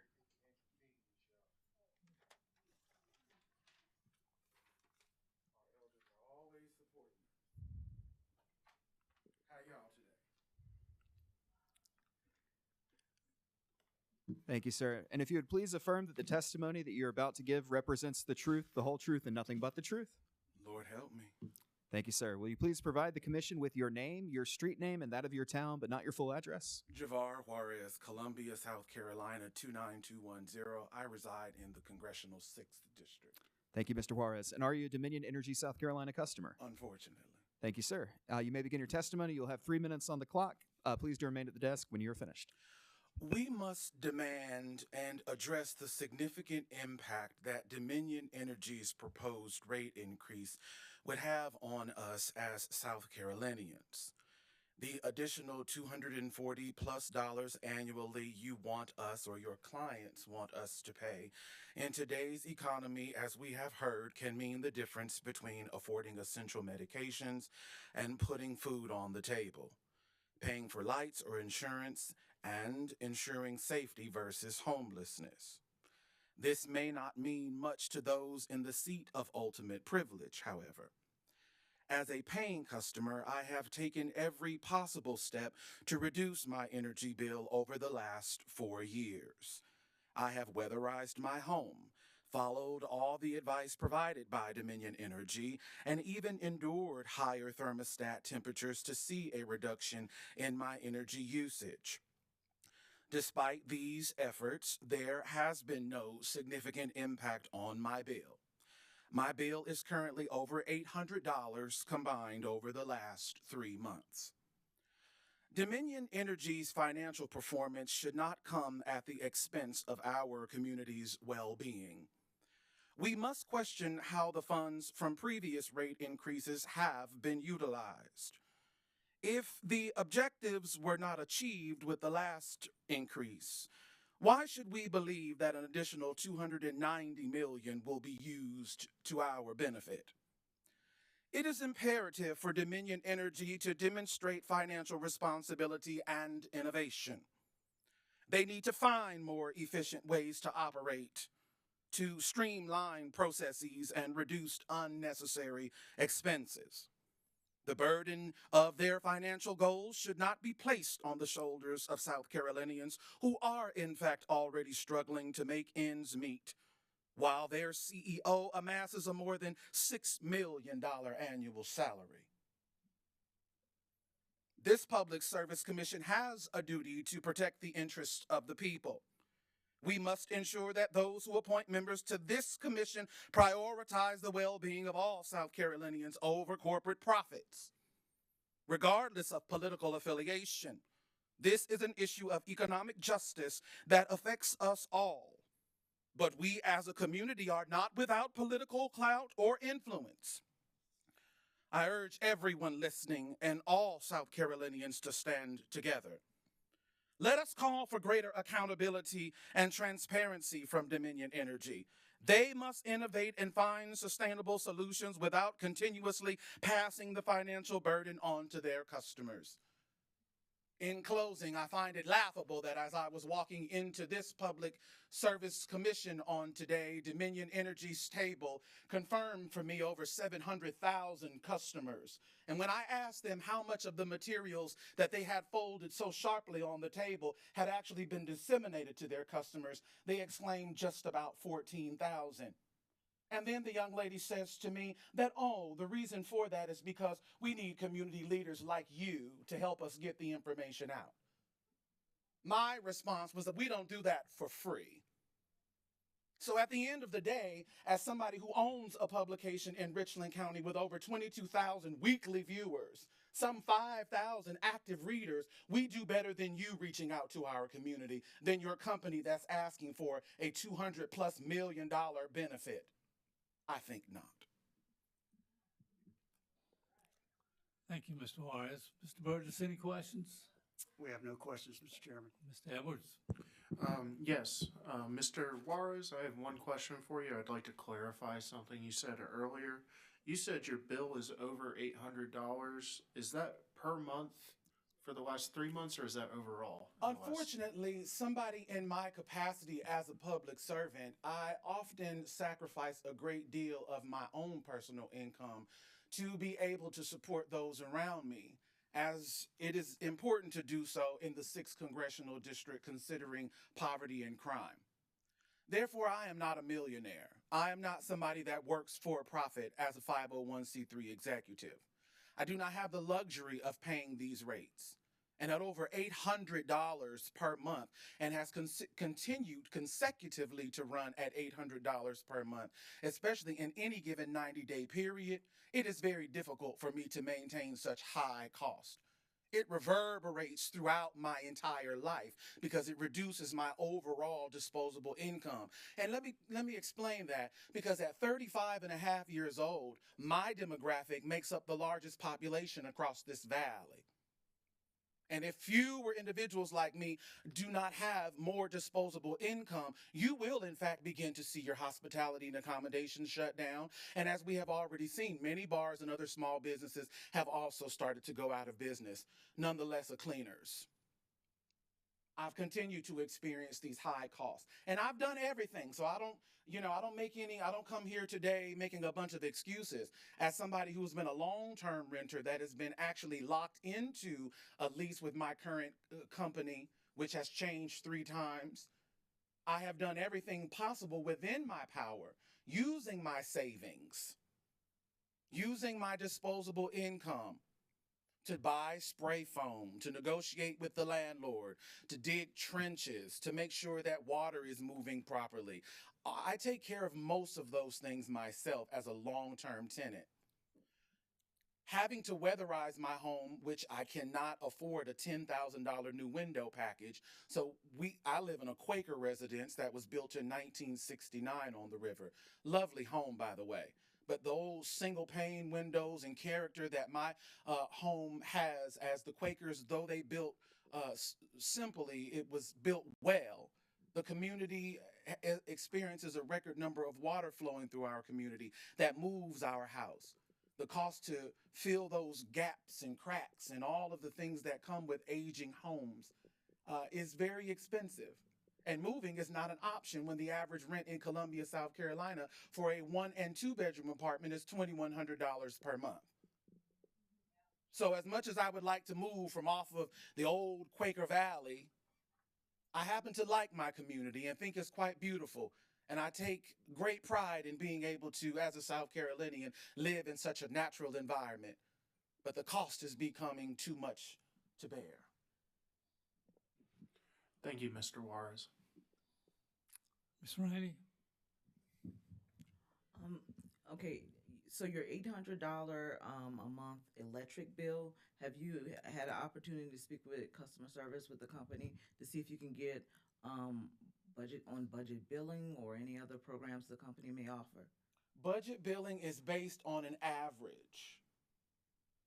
And so they take whatever that average is, and that becomes your average payment. That's what budget billing is, from how I understand it. I could be wrong, but I believe that's how that math works.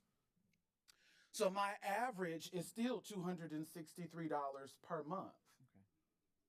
For a time when I experienced an accident at work and became incapacitated, I was in a 60-day pitfall. That 60-day pitfall resulted in a now $800 a month average. Budget billing is not even an option for me at this point, and I've continued to pay whole sums of money to get the bill caught up, but it does no good because there are late fees that have been allowed to be assessed to a bill, and it's up to a percentage. When I pay my bill, I have to pay a percentage if I want to use that method of payment. The odds of me being able to pay down my bill on a regular basis to even see the $263 average monthly that it should be is slim to none at this particular point. And your customer service, your client's customer service is not effectual. It does not have the gravitas that it needs to be able to assist customers that are experiencing a bevy of the complications and socioeconomic struggles that have been set before us at this commission. It is inconceivable that we should have a company like this who seeks to gain an additional $200+ million on my back when I am out serving a public that they cannot even serve themselves.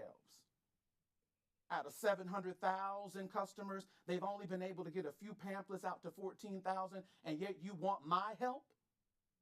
What is wrong with this? I have a problem with this, Commissioner Powers. You know, in the 7th District, just like all these other commissioners understand how difficult it is, no matter who the people are at this particular time, and of no fault of our own. And I'll tell you something, as a real patriot, I take offense to not having an option. I am a capitalist through and through. But at the end of the day, I take offense to not being able to have an option. This is very much so the reason why Merrick Garland and the Department of Justice here in the United States continues to work through to disband monopolies, whether that be Live Nation or that be Apple. We have to work to have competitive rates, and that includes driving innovation on a constant basis. We cannot do that in a monopolized system. We will, in fact, stagnate the growth of future generations if we continue to allow Dominion Energy to dominate in this way.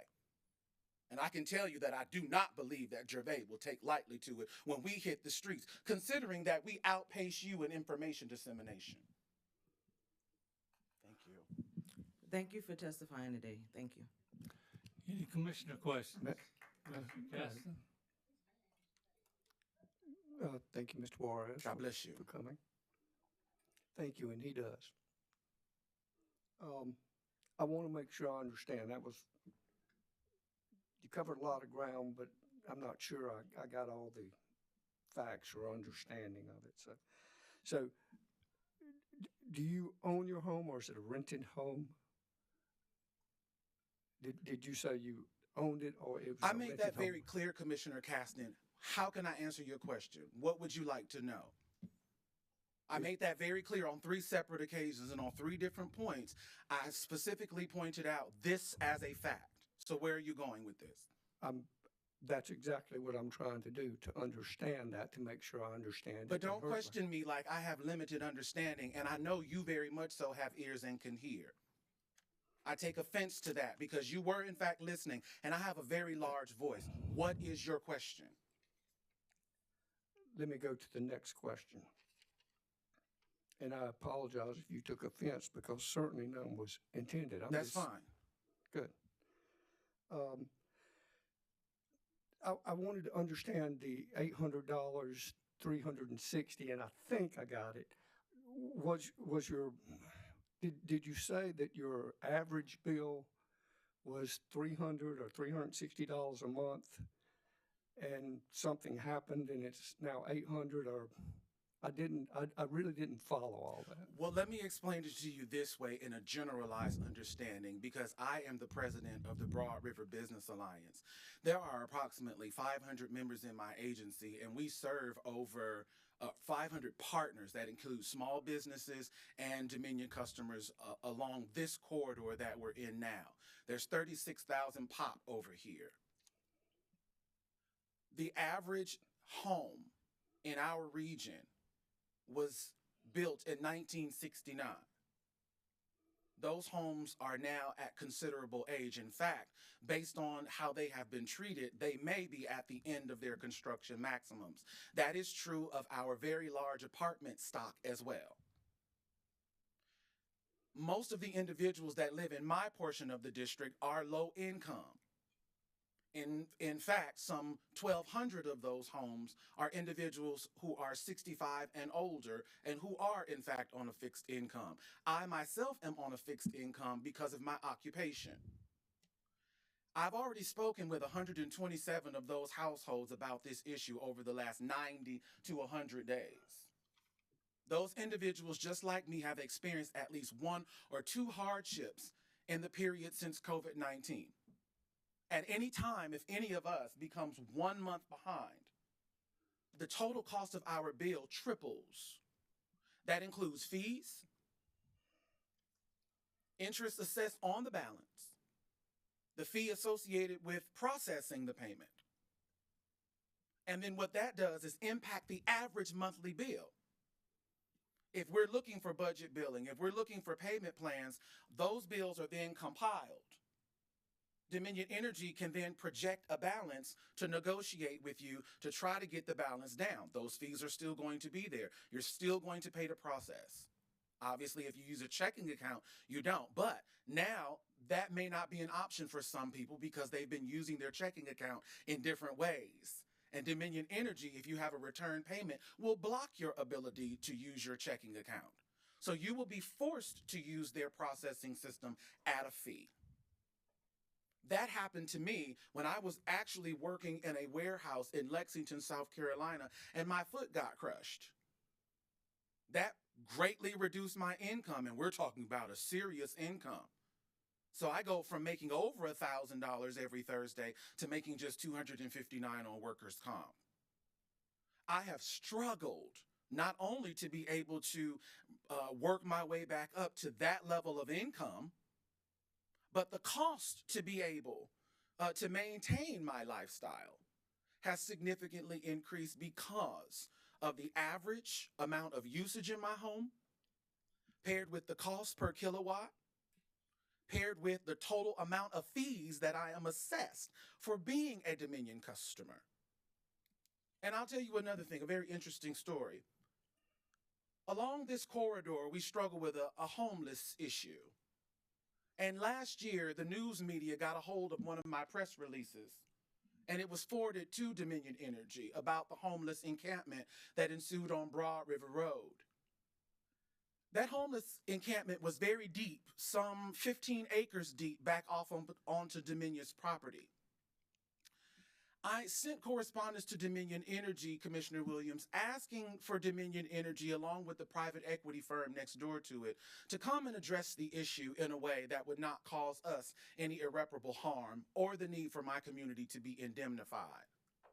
They did not.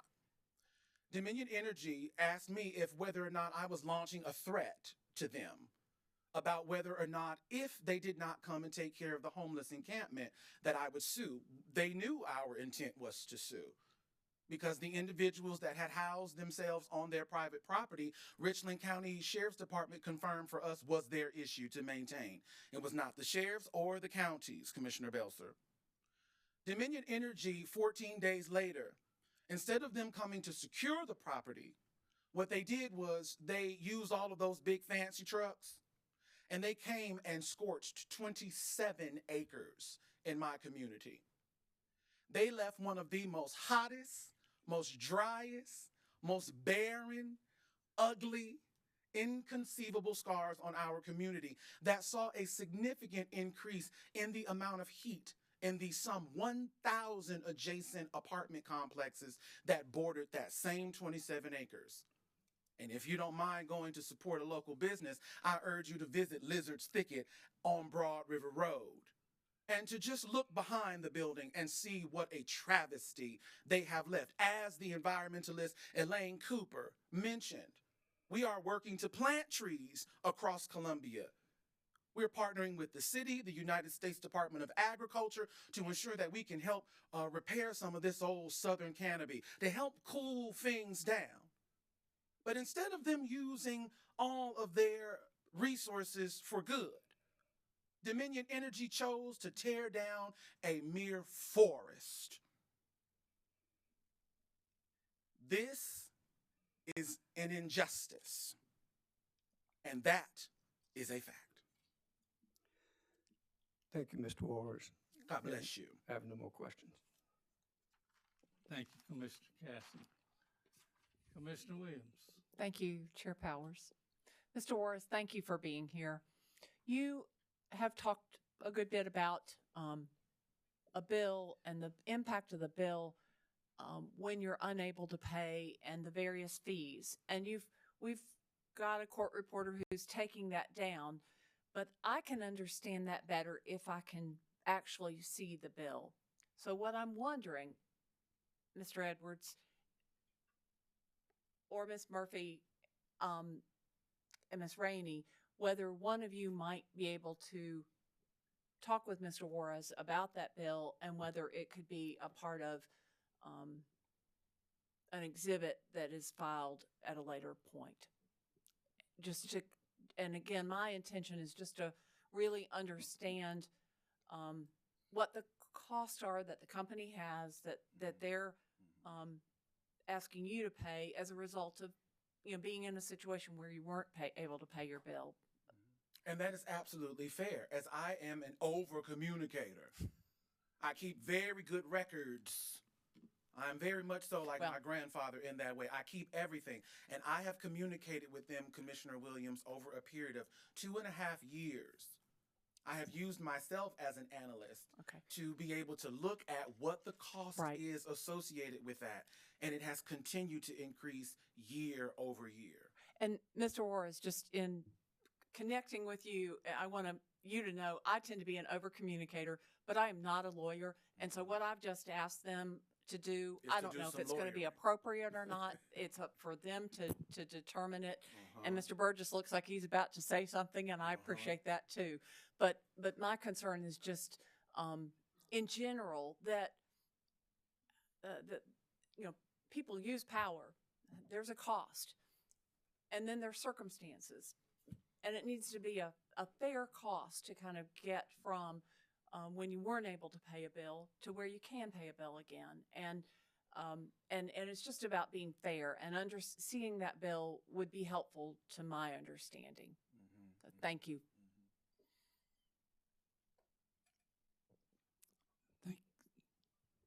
Sounds like somebody wants me to address this matter. The only thing it sounds like to me, Commissioner Williams, is that you have an interest in seeing Mr. Juarez's electric bill to the extent that he has no objection to that and wishes to work with ORS and the Department of Consumer Affairs. We'll be happy to look at that. And if the company has an objection, I'll let you know. If they don't, I'll let you know that as well. Thank you. I appreciate everybody. Thank you, Commissioner, and thank you, Mr. Juarez. God bless you. I think that's it.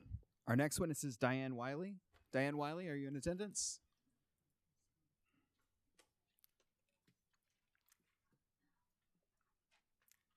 Thank you, Ms. Weil. If you would please have a seat at the front desk here.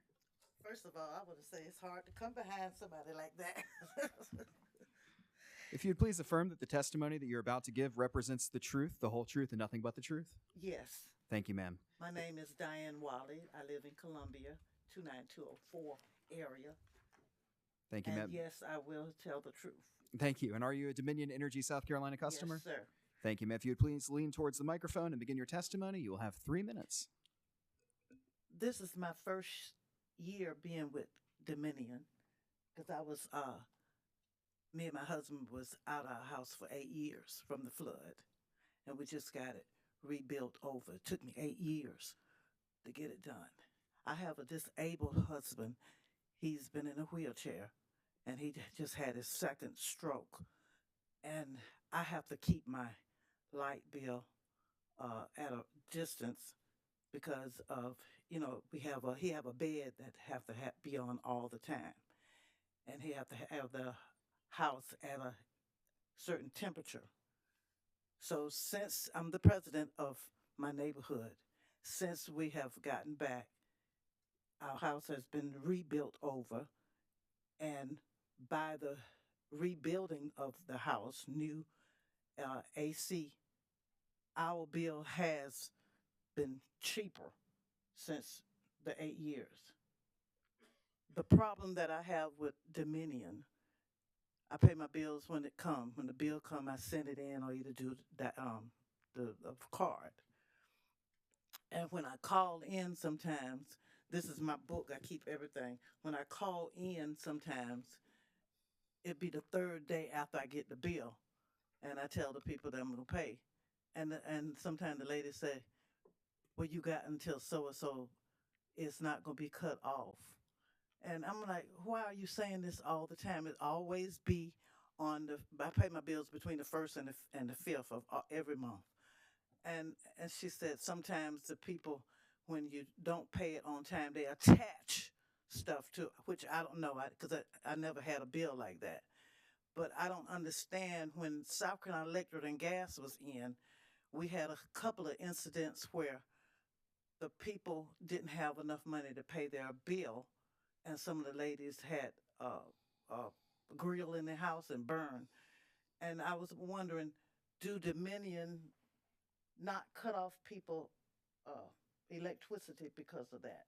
Because our neighborhood is basically retired people, and they complain to me all the time about their bill is high because we're in a household that's 1950 on up, and these are older houses.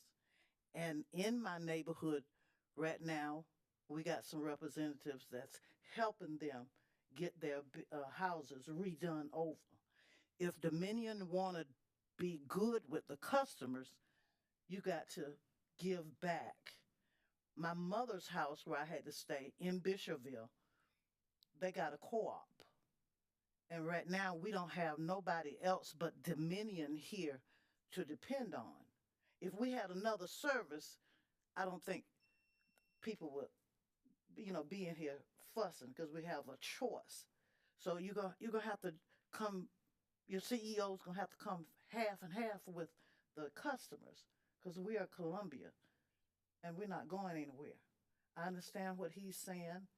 Our neighborhoods are being really neglected, and they need some help done to their houses. And that's all I got to say, because it was hard to come behind him to say what. But if you come out and get this out, a lot of people didn't have transportation. I didn't know where the place was. I done rode to all these little buildings out here. But you're going to have to come with these customers, because a lot of people are hurting right now. I'm on a fixed income. I'm retired. But I get out and work for my neighborhood. I would advise you to come out to Belvedere. There's 655 houses out there. And talk to these elderly people. They can't get out like this, and they are suffering, very suffering about how high their light bill is. That's all I have to say. Thank you, ma'am. Mr. Burgess, you want to respond to that? Absolutely. Ms. Wiley, thank you for your testimony, and I can assure you that there are individuals in the room who hear you loud and clear regarding that. We do have programs that are designed to assist customers, specifically low-income customers who need assistance with energy efficiency matters in their house. There's also programs that are available to customers where, in fact, Dominion provided $15 million to the South Carolina Office of Economic Opportunity. Only $2 million of those funds have been expended. Customers are not taking advantage of those. But please stop by our table outside, talk to us after this hearing is over, and we can direct you in the right spot. Yeah, because just like I said, I be at all these meetings, and that's the main thing we hear. But please don't try to cut off people's lights, because I've been hearing this in our neighborhood. They'll cut your lights off. I haven't experienced that yet. But just like my lights stay on all day long, TV, because my husband is there all day. And that bed got to be hooked up at all times. But right now, people are angry with you all. Thank you, Ms. Wiley. I appreciate your information. Thank you. Mr. Edwards, any questions? Ms. Rainey? No questions. Commissioners? Ma'am, thank you very much for your testimony. Have a good day. Our next witness is Graham Garlinghouse. Graham Garlinghouse, are you in attendance?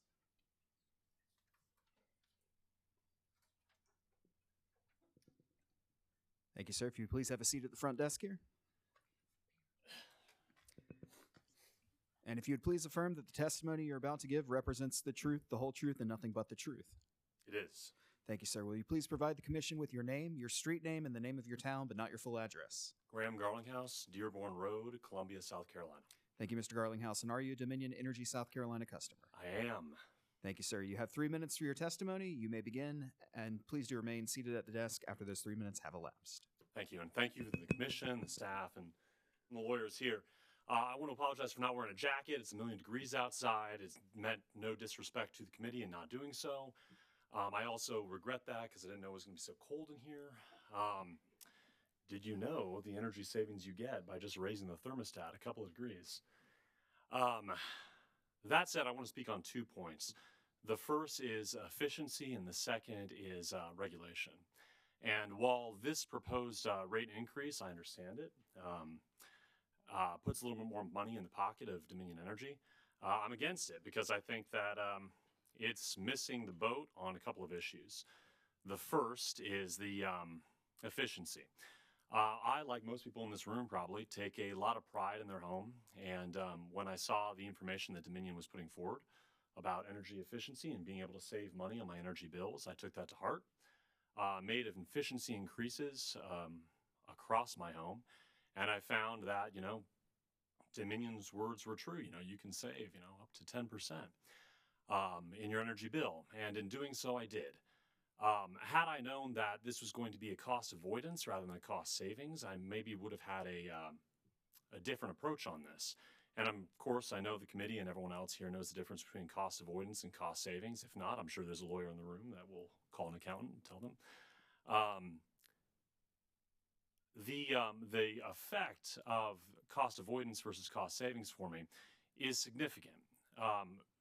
If I had known that a 10% increase or decrease in my bill was going to correspond with a 14% overall increase, that changes the calculus and actually relates to a net loss for me, which I think that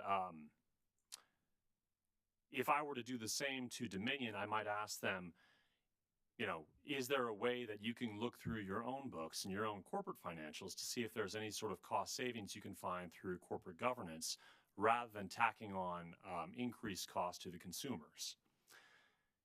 The second point I want to talk about is within regulation.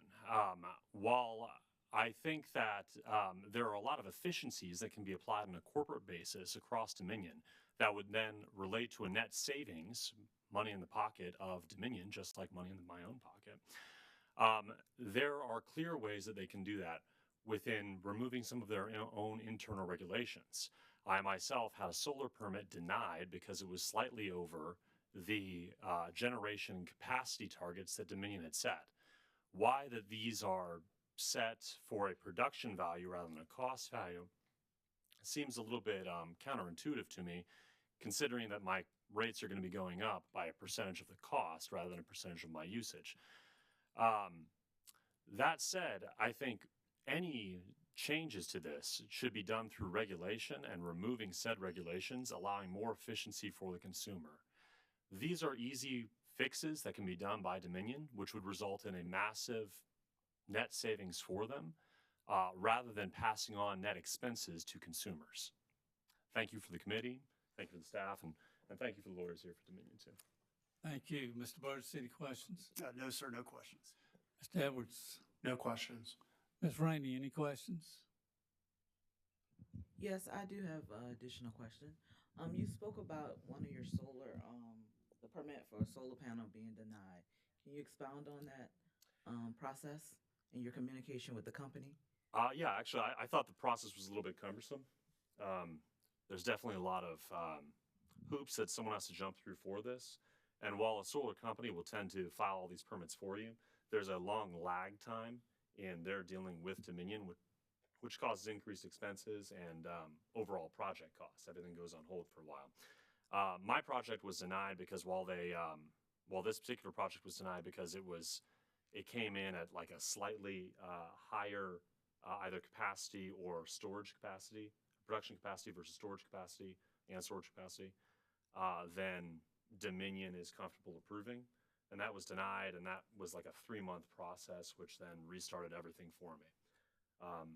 That was a little bit frustrating, but again, this is a regulation that I think could be easily walked back by Dominion, providing more solar, more capacity, more production, more storage, and more savings for consumers.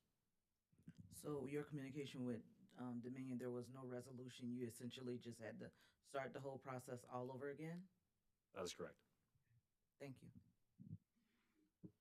Thank you, Ms. Rainey. Any commissioner questions? I have a question. I'm sorry. Elsa? That solar permit, that was for residential It was. net metering? I don't believe that they have net metering here, but yeah, it was for my solar, my home solar. Okay, thank you. Any further questions? Thank you very much for your testimony. Enjoy the rest of your day. Thank you, Commissioners. Mr. Chair, that concludes the list of people who have pre-registered to testify this morning, as well as those who signed up at the hearing. Thank you very much. If there's nothing else, we will recess this hearing until 5 o'clock this afternoon. We have more witnesses at that time. Stay cool.